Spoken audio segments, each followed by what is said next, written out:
ವಿಜಯದಾಸರು ಪ್ರಾಣದೇವರ ಪಾರಿಜಾತ ಎಂಬುದಾಗಿ ಅಲ್ಲೂ ಕೂಡ ವಾಯುದೇವರ ಮಹಿಮೆಯನ್ನು ಸ್ತೋತ್ರ ಮಾಡ್ತಾರೆ.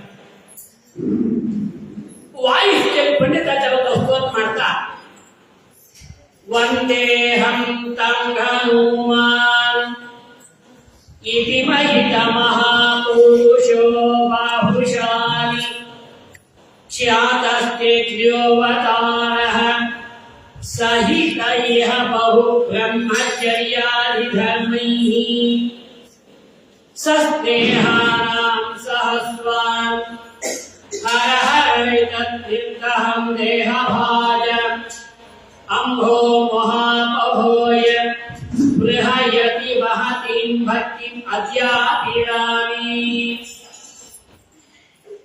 ವಾಯುದೇವರು 3 ಅವತಾರದಲ್ಲೂ ಕೂಡ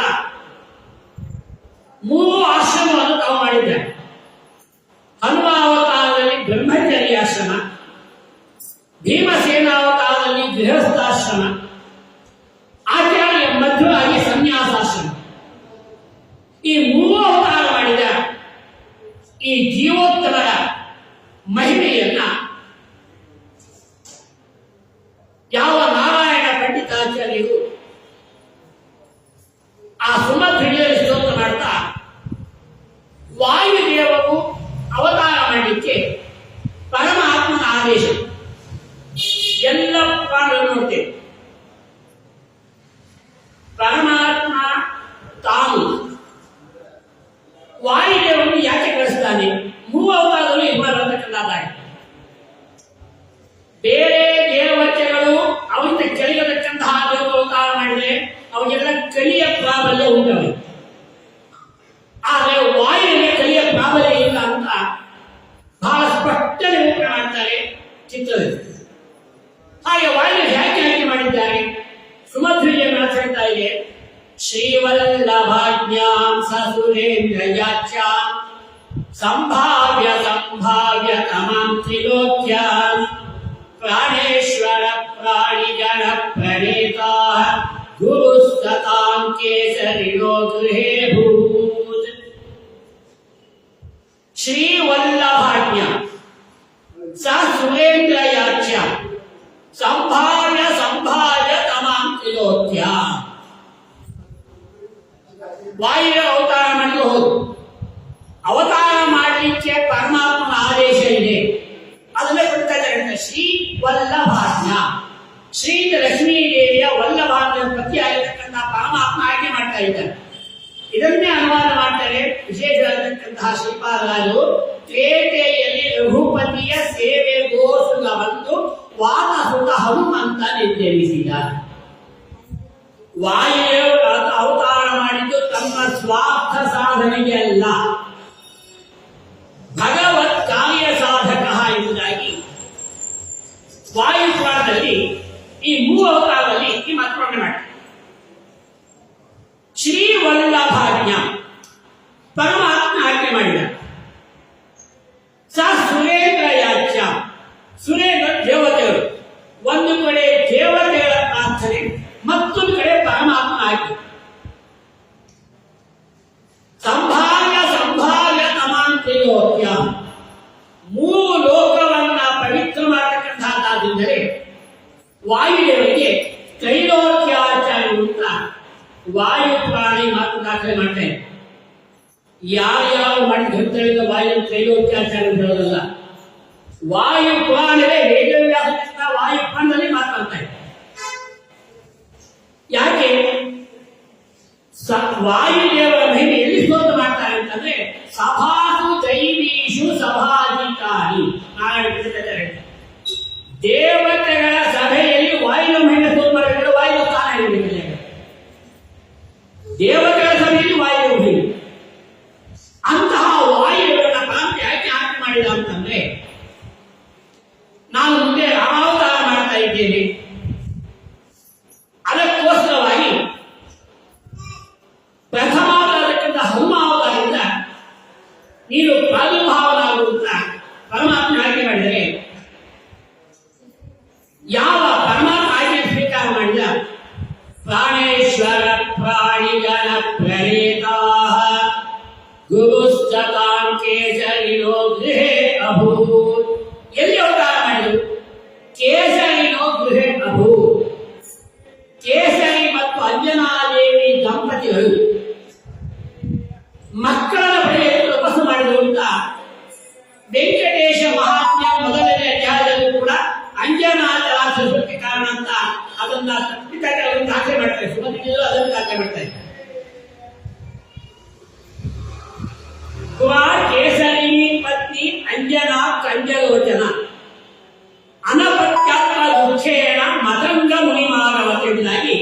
ವೆಂಕಟೇಶ್ ಮಹಾತ್ಮ ಹೇಳ್ತೆ ಯಾವ ಮೊದಲನೇ ಅಧ್ಯಾಯ.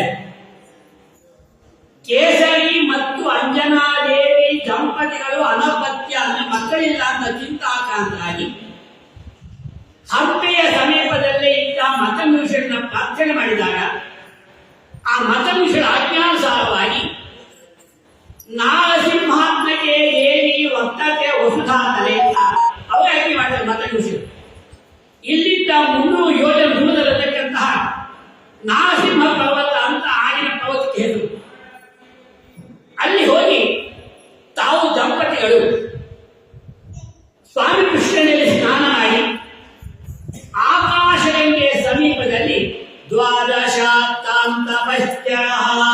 ಭವಿಷ್ಯತ್ತು ಮಾಡ್ತಿರ್ತೇನೆ.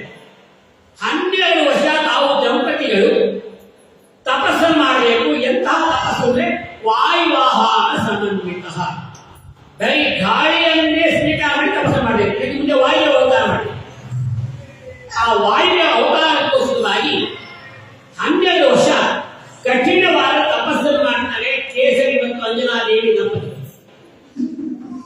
ಆ ತಪಸ್ಸಿಗೆ ಮೆಚ್ಚಿ ಜೀವೋತ್ತಮರಾದ ವಾಯುದೇವರು ಒಂದು ಫಲದಲ್ಲಿ ತಮ್ಮ ತೇಜಸ್ಸನ್ನ ಅಭಿವೃದ್ಧಿ ಮಾಡಿದಾಗ 12 ವರ್ಷ ಕಠಿಣವಾದ ತಪಸ್ಸು ನಡೆತಕ್ಕಂತಹ ದಂಪತಿಗಳು ಯಾವುದೇ ಒಂದು ಆಹಾರ ಸ್ವೀಕಾರ ಮಾಡಿದ ಗಾಳಿಯನ್ನು ಬಿಟ್ಟು ಆ ಫಲಸ ಮನ್ಯಮಾನಾಗಿ ಸುಧಾತಂ ಭಕ್ಷ್ಯವನ್ನಾಗಿ ಭವಿಷ್ಯೋತ್ತರವಾದ ವಿದೇಶ ಮಹಾತ್ಮೆ ಮಾತಾಡ್ತಾರೆ. ಜೀವೋತ್ತಮರಾದ ವಾಯುದೇವರು ಜ್ಞಾನ ಧನ ಪಾಲಿಕ ವರೇಣ್ಯ ಅಂತ ವಿಜಯದಾಸ. ಆ ಕೇಸರಿ ದಂಪತಿಗಳಿಗೆ ಆ ಹಣ್ಣನ್ನ ಸ್ವೀಕರಿಸಿದ ಮನಸ್ಸನ್ನು ಅವರೇ ಪ್ರೇರಣೆ ಮಾಡಿ ಈ ಮನೋಭಿಮಾನ ವಾಯುದೇವ ಮಂತ್ರಿಸಿದರೆ ಇದನ್ನ ಐದರಿಗೆ ಉಪನಿಷತ್ತಿನಲ್ಲಿ ಆಚಾರ್ಯ ಬಹಳ ಸ್ಪಷ್ಟ ಮಾಡಿದ್ದಾರೆ. ಏನಪ್ಪ ನಾವು ಮನೋಭಾವ ಉತ್ತರೆ ಒಬ್ಬರೇ ಅಲ್ಲ, ಗರುಡ ಶೇಷ ಜೊತೆಯಲ್ಲಿ ವಿಶೇಷವಾದಕ್ಕಂತಹ ವಾಯುದೇವರು ಅಂತ ಐದರಿಗೆ ಉಪನಿಷತ್ತಿನಲ್ಲಿ ಆಚಾರ್ಯ ಮಂತ್ರವೇ ದಾಖಲೆ ಮಾಡಿದ ಭಾಗ. ಯಾವಾಗ ವಾಯುದೇವರ ಅಜ್ಞಾತಕಾರವಾಗಿ ಫಲಂ ಸಾಮಾನ್ಯವಾನಾಗಿ ಆ ಫಲವನ್ನು ಸ್ವೀಕಾರ ಮಾಡಿದ ಶೀಘ್ರದಲ್ಲಿ ಜೀವೋತ್ತಮರಾದ ವಾಯುದೇವರು ಅಂಜನೆ ಉದರಾದಿ ಜನಿಸಿದಿ ರಾಮದೂತ ನೀನಾರಿ ಅಂಜನೆ ಉದರಾದಿ ಜನಿಸಿದಿ. ಉದರಾದಿ ಜನಿಸಿದಿ ಅಂದಾಜಕ್ಕೆ ಗರ್ಭದಿಂದ ಬಂದು ಅಂತ ಅರ್ಥ ಮಾಡೋದು ಅಲ್ಲ. ಜೀವೋತ್ತಮರಾದ ವಾಯುದೇವರು 3 ಅವತಾರದಲ್ಲೂ ಕೂಡ ಗರ್ಭವಾಸ ಇಲ್ಲ. ರಾಜೀವಾಸ ಮದುವೆ ಮದುವೆಯಲ್ಲಿ ದಾಖಲೆ ಮಾಡ್ತಾರೆ. ಜೀವೋತ್ತಮರಾದ ವಾಯುದೇವರು ಮಧ್ವಾವತಾರ ಮಾಡಬೇಕಾದ್ರೆ ವಾಸುದೇವ ಅವತಾರ ಮಾಡಬೇಕಾದ್ರೆ ಅಲ್ಲೂ ಕೂಡ ಗರ್ಭದಲ್ಲಿ ಬಂದವರಲ್ಲ. ಭೀಮಸೇನವತ್ತು ಇರುವೆ ನಾಳೆ ಭೀಮಸೇನ ನಾಳೆ ಬರ್ತಾರೆ. ಮತ್ತೆ ಕುಂತಿ ವಿಶೇಷವಾಗಿ ವಿಜಯದಾಸ ತಮ್ಮ ಕಾರ್ಯವಾಗಿ ಹೀಗೆ ಪ್ರಾಣೇಶ್ವರ ಪ್ರಾಣಿಗಣ ಪ್ರಣೇತಾ ಗುರುಸ್ತತಾಂ ಕೇಸರಿಯೋ ಗೃಹೇ ಭೂತ್. ಕೇಸರಿ ದಂಪತಿಯಲ್ಲಿ ಅವತಾರ ಮಾಡಿದ್ರೆ ಇದನ್ನ ಹನುಮತ್ ವಿಲಾಸ ಮಾತು ಹೇಳ್ತಾರೆ. ಹನುಮಂತ ನುಡಿಸಿದವರ ಜನ ವನ ಜಗಳ ಸೇವೆಯನ್ನು ಮಾಡಲು ಅನಿಲ ದೇವರ ಸುಪ್ರಸಾದನಿ ಹನುಮಂತ ನುಡಿಸಿದನು. ಭೂತಳದಲ್ಲಿ ಹನುಮಂತ ನುಡಿಸಿದನು. ಆ ಜೀವೋತ್ತಮರಾದ ವಾಯುದಾದ್ರೆ ಹನು ಶಬ್ದ ಜ್ಞಾನವಾದಿ ಅಂತ ಬರೀತಾರೆ. ಭಾವೋತ್ತಾಗದಲ್ಲಿ ಆಚಾರ್ಯ ಮಧ್ವರೇ ದಾಖಲೆ ಮಾಡ್ತಾರೆ ಭಾಗ. ಹನು ಅಂದ್ರೆ ಜ್ಞಾನವನ್ನು ಕೊಡುವಂತ ಬಳಿ ದೇವಸ್ಯ ವರ್ಗ ಸಹ ತೋಯನಿ ಜ್ಞಾನವನ್ನು ಕೊಡ್ತಕ್ಕಂಥ ಅಂದರೆ ಅವರಿಗೆ ಹನು ಅಂತಕ್ಕಂಥ ಹನುಮಂತ ನಂತರ ವೈಷ್ಣವರಾದರು ಹೆಸರು ಅಂತ ಹೇಳ್ತಾರೆ. ಹೀಗೆ ಅವತಾರವನ್ನು ಹೇಗಿದ್ದಾರೆ ಮಹಾನುಭಾವರು. 23 ಲಕ್ಷಣೋಪೇತಾನ ಮಂತ್ರಾಲಯ ಹೇಳ್ತಾರೆ. ಅವೇ ಹೇಳ್ತಾರೆ 23 ಲಕ್ಷಣೋಪೇತಾನ ಸಮಗ್ರ ಗುರು ಲಕ್ಷಣೋಪೇತಾನ ಅಸಂಶಯಾನ ಪ್ರಸಾದ ಮಾತ್ರೇಣ ಸ್ವಭಕ್ತ ಅಶೇಷ ಸಂಶಯ ಚೇತೂಣ. ವಾಯುದೇವ ಬಗ್ಗೆ ಸ್ತೋತ್ರ ಮಾಡಲಿಕ್ಕೆ ರಾಯರು ತುಂಬಾ ಹೃದಯ ಅಷ್ಟು ಸಂತೋಷಪಟ್ಟರೆ ವಾಯುದೇವ ಬಗ್ಗೆ. ಯಾಕೆ ಅವತಾರ ಮಾಡಿದ್ರೆ ಶ್ರೀ ಮಧ್ಯುಮತವರ್ಧನ. Paytm payment of 1,000. ಆ ಅವತಾರ ಮಾಡಿದಂತ ಕಾಲದಲ್ಲಿ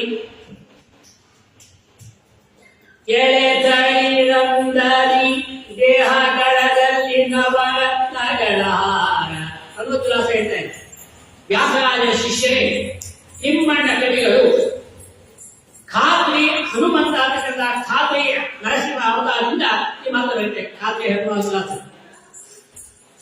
ಅಂತಹ ಅವತಾರ ಮಾಡುವಾಗ 30 ಲಕ್ಷಣ ಇರತಕ್ಕಂಥದ್ದು ಬ್ರಹ್ಮವಾಯುಗಳಿಗೆ ಮಾತ್ರ. ಪರಮಾತ್ಮ ಸರ್ವ ಲಕ್ಷಣ ಶಾಸ್ತ್ರ ಒತ್ತು ಕೊಟ್ಟಂತೆ ಪರಮಾತ್ಮ ಆಗಿದ್ದರೆ ಅವನ ಲಕ್ಷಣ ಶಾಸ್ತ್ರ ಮೀರಿದವನು. ದೇಹದಲ್ಲಿ 30 ಲಕ್ಷಣ ಇರಬೇಕಂತಕ್ಕಂಥದ್ದು ಲಕ್ಷಣ ಶಾಸ್ತ್ರದಲ್ಲಿ ಮಾತಿದೆ. ಅದನ್ನ ತಾತ್ಪರ್ಯದಲ್ಲಿ ಆಚಾರ್ಯ ಬರೀತಾರೆ. ದ್ವಾತ್ರಿಶ ಲಕ್ಷಣದಲ್ಲಿ ಹಾಗೆ ಬರೀತಾರೆ. ಷಣ್ಣವತ್ಯೋ ನೇಕೋದ ಪರಿಮಂಡಲ ಮಾಡ್ತಾರೆ. 30 ಲಕ್ಷಣ ಇರಬೇಕು ದೇಹದಲ್ಲಿ. ಅದಿರೋದಕ್ಕ ಬ್ರಹ್ಮವಾಯುವಿಗೆ ಮಾತ್ರ. ಹನುಮಾವತಾರದಲ್ಲೇ 30 ಲಕ್ಷಣಗಳಿಗಾದರೆ ಹೀಗೆ ಶ್ರೀವಲ್ಲಭಾಜ್ಞಾ ಸದುಗೇತ್ರಯಾಚ್ಯ ಸಂಭಾವ್ಯ ತಮಾಂ ತ್ರಿಲೋಕ್ಯ ಪ್ರಾಣೇಶ್ವರ ಪ್ರಾಣಿಗಣ ಪ್ರಣೇತ ಗುರುಸ್ತತಾ ಕೇಸರಿನೋ ಗೃಹೇ ಭೂತ್. ಕೇಸರಿ ಅವತಾರ ಮಾಡಿದ್ದಾರೆ ಮಹಾಭಾವು. ಆ ಅವತಾರ ಮಾಡಿದ ಋತುದಲ್ಲಿ ಮುಂದೆ ಪರಮಾತ್ಮ ಸೇರಿ ಹೇಗೆ ಮಾಡಬೇಕಾದ್ರು ಅಂದ್ರೆ ಪಂಡಿತಜ್ಜ ಹೇಳ್ತಾ ಇದ್ದಾರೆ ಮಾತನ್ನ. ಅದನ್ನು ವಿಶೇಷವಾಗಿ ಆ ಕೇಸರಿ ಅವತಾರ ಮಾಡಿದ್ರು ಕೂಡ ಅಲ್ಲಿ ಹೇಗೆ ಅವತಾರ ಮಾಡಿದ್ರು, ಯಾಕೆ ಅವತಾರ ಅಂತಂದ್ರೆ ಇದಕ್ಕೆ ಭಾವ ಪ್ರಕಾಶಿಕಾದಲ್ಲಿ ನಾರಾಯಣ ಪಂಡಿತಾಚಾರ್ಯರು ಪ್ರಮಾಣ ಕೊಡ್ತಾರೆ. ತೀರ್ಥ ವಿಘ್ನ ಕಾಯಂ ದುಷ್ಟ ಗಜಂ ಹತ್ತ ಪ್ರತೋಷಿತ ಭರದ್ವಾಜಾದಯೋ ಧನ್ಯಂ ಪುತ್ರಂ ಕೇಸರಿನೋದುದು. ಸಂಗ್ರಹ ರಾಮಾಯಣದಲ್ಲೂ ಕೂಡ ಈ ವಾಯುದೇವರ ಅವತಾರದಿಂದ ಕೊಡ್ತಾರೆ. ಹಂತು ಭರದ್ವಾಜಮಭಿಸ್ರವಂತಂ ಸಿಂಧೋಸ್ತಟೆ ಸಿಂಧುರ ಮುನ್ಮದಾಂಧಂ ಅವೇಕ್ಷ್ಯ ದೂರಾರಪಿ ದಸ್ಯ ಕುಂಭೆ ಸ ಕೇಸರಿ ವೃತ್ಪಪಾತಃ. ಭರದ್ವಾಜ ಮುನಿಗಳು ತಪಸ್ಸು ಮಾಡ್ತಾ ಇದ್ರೆ ಒಂದು ದುಷ್ಟವಾದ ಆನೆ ಬಂದು ಆ ತಪಸ್ಸಿಗೆ ವಿಘ್ನ ಮಾಡ್ತಾ ಇತ್ತು. ಆ ದುಷ್ಟ ಗಜವನ್ನು ಸಂಹಾರ ಮಾಡಲಿಕ್ಕೋಸ್ಕರವಾಗಿ ಆ ಕೇಸರಿ ದಂಪತಿಗಳಲ್ಲಿ ಪರಮಾತ್ಮನೇ ವಾಯುದೇವರ ಅವತಾರಕ್ಕೆ ಇದಕ್ಕೆ ಹನು ಶಬ್ದ ಅಂತ ಹೇಳಿ ಭರದ್ವಾಜಾರಯೋಧನ್ಯಂ ಪುತ್ರಂ. ಆ ಕೇಸರಿ ದಂಪತಿ ಮಾಡಿ ಹೋಗೋಣ ಅಂತ ಮಾತ್ರ ಭಾವಕಾಶ ಹೇಳ್ತಾ ಇದ್ದಾರೆ. ಇನ್ನು ಹನುಮಂತ ಅಂತಕ್ಕಂಥ ಹೆಸರು ಹೇಗೆ ಅದಕ್ಕೇನು ಕಾರಣ? ಹೆಸರು ಹಿನ್ನೆಲೆಯಲ್ಲೂ ಕೂಡ ಒಂದು ಶಾಸ್ತ್ರ ಪ್ರಮಾಣ ಕೊಡ್ತಾರೆ. ಹೇಳಲು ಯೇ ಯೇ ಗುಣ ನಾಮ ಜಗತ್ ಪ್ರಸಿದ್ಧ ಯಂ ತೇಷು ತೇಷು ಸ್ಮ ನಿದರ್ಶಯಂತಿ ಸಾಕ್ಷಾತ್ ಮಹಾಭಾಗವತ ಪ್ರವರ್ಗಂ ಶ್ರೀಮಂತವೇನಂ ಹನುಮಂತಮಾಹು. ಯೇ ಯೇ ಗುಣ ನಾಮ ಜಗತ್ ಪ್ರಸಿದ್ಧ ಯಂ ತೇಷು ತೇಷು ಸ್ಮ ನಿದರ್ಶಯಂತಿ ಸಾಕ್ಷಾತ್ ಮಹಾಭಾಗವತ ಪ್ರವರ್ಗಂ ಶ್ರೀಮಂತವೇನಂ ಹನುಮಂತಮಾಹು. ಏನು ವಾಯುದೇವರ ಈ ಹನುಮಾವತಾರದಲ್ಲಿ ಏನು ವೈಶಿಷ್ಟ್ಯ ಅಂತಂದ್ರೆ ಪಂಡಿತಾಚಾರ್ಯ ಹೇಳ್ತಾರೆ, ಜಗತ್ತಿನಲ್ಲಿ ಏನಾದರೂ ಗುಣಗಳಿದೆ ಅಂತಂದ್ರೆ ಏ ಗುಣ ನಾಮ ಜಗತ್ ಪ್ರಸಿದ್ಧ, ಅಷ್ಟು ಪ್ರಸಿದ್ಧವಾದ ಗುಣಗಳಿಗೆ ಒಂದು ನಿದರ್ಶನ ಹನುಮಂತರಿದ್ದಾರೆ. ಸ್ಪಷ್ಟಪಡಿಸಿದೆ, ಏ ಗುಣ ನಾಮ ಜಗತ್ ಪ್ರಸಿದ್ಧ. ಇಂತಿಂತಹ ಗುಣಗಳಿರ್ತಂದ್ರೆ ನೋಡಿ, ಅದಕ್ಕೆ ದೃಷ್ಟಾಂತ ಅಂದ್ರೆ ಹನುಮಂತರು ಹೋಗ್ತಾರೆ. ಎಂ ತೇಷು ತೇಷು ಸ್ಮ ನಿದರ್ಶಯ, ಅವನಿಗೆ ನಿದರ್ಶನ ಕೊಡೋ ನೋಡಿ. ವಾಯುವಿನಲ್ಲಿ ಇಂಥ ಗುಣ ಇದೆ ಹನುಮಂತದೇವರಲ್ಲಿ. ಸಾಕ್ಷಾತ್ ಮಹಾಭಾಗವತ ಪ್ರವರ್ಗಂ ಶ್ರೀಮಂತವೇನಂ ಹನುಮಂತಮಾಹು. ವಾಯುದೇವರು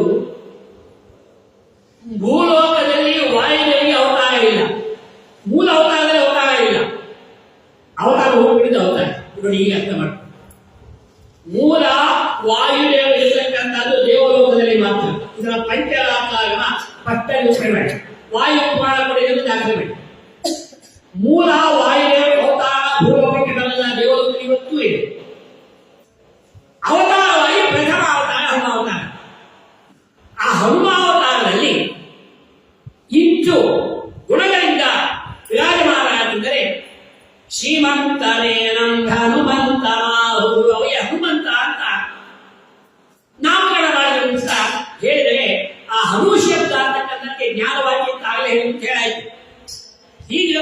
ನೋಡ್ಬೇಕಾದ್ರೆ ವಾಲ್ಮೀಕಿ ರಾಮಾಯಣ ಈ ಗುಣಗಳನ್ನು ವಾಲ್ಮೀಕಿಗಳು ವರ್ಣನೆ ಮಾಡ್ತಾರೆ. ಹನುಮಂತದೇವರಿಗೆ ವಾಲ್ಮೀಕಿ ರಾಮಾಯಣದಲ್ಲಿ ಉತ್ತರ ಕಾಲದಲ್ಲಿ ಹನುಮದೇವತಾ ಸ್ಪಷ್ಟ ಮಾಡ್ತಾರೆ.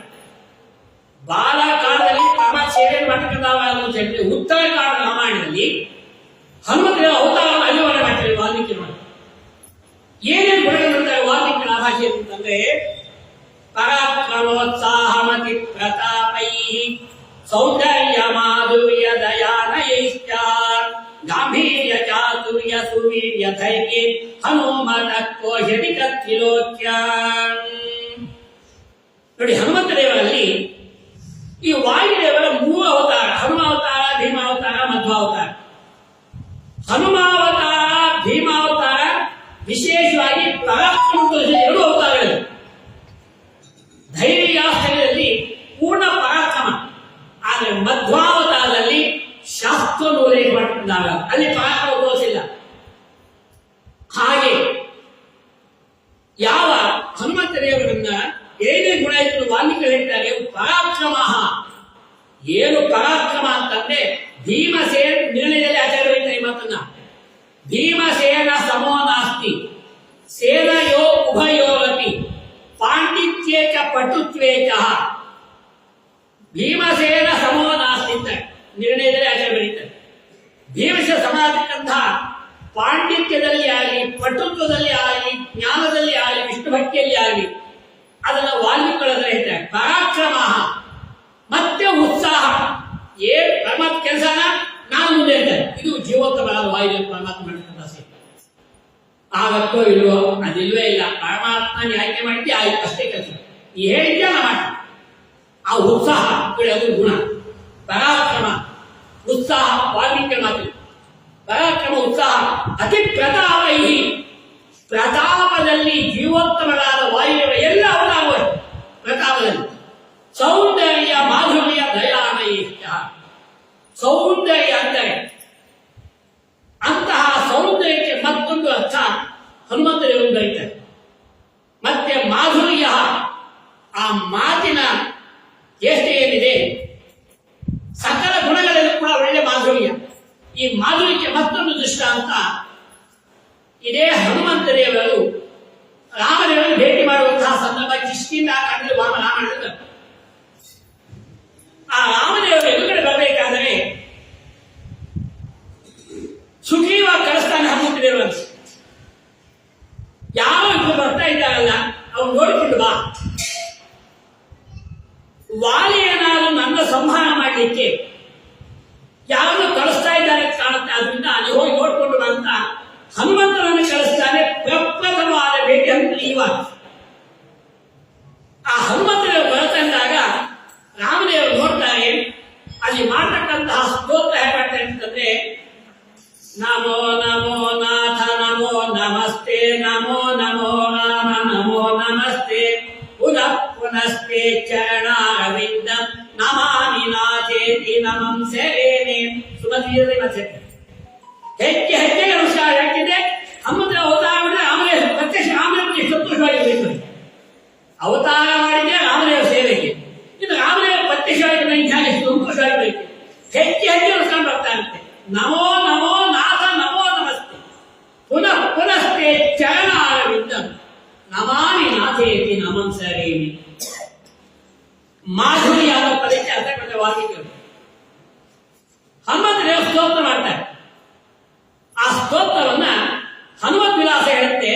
ಶ್ರೀಮದ್ ರಘುಕುಲ ನಾಯಕ ಜಯ ಜಯ ಕಾಮಿತ ಶುಭ ಫಲದಾಯಕ ಜಯ ಜಯ ಪರಮಾತ್ಮ ಹರಿಕೇಶವ ಜಯ ಜಯ ಕರುಣಾಕರ ನಾರಾಯಣ ಜಯ ಜಯ ಬೆಂಬಿಡ ಬೇಡವ ಕೃಷ್ಣನ ಜಯ ಜಯ ಮಂಗಳ ಮಹಿಮ ರಘುಧ್ವ ಜಯ ಜಯ ಮಂಗಳ ಜಲ ಸಮಂಗನ ಜಯ ಮಂಗಳ ಖಾಪಿ ನೃಸಿಂಹನ ಜಯ ಜಯ. ಸ್ತೋತ್ರ ಮಾಡ್ತಾರೆ ಹನುಮಂತದೇವರು. ಆ ಸ್ತೋತ್ರ ಮಾಡಿಕೊಂಡು ಬಂದು ನಮಸ್ಕಾರ ಮಾಡಿದ್ರೆ ರಾಮದೇವ ಲಕ್ಷ್ಮಣ ಜೊತೆ ಲಕ್ಷ್ಮಣ ರಾಮ ಇಬ್ಬರೇ ಬಂದವರು. ಸೀತಾ ಲಕ್ಷ್ಮಣ ಬರ್ತಾ ಇದ್ದಾರೆ.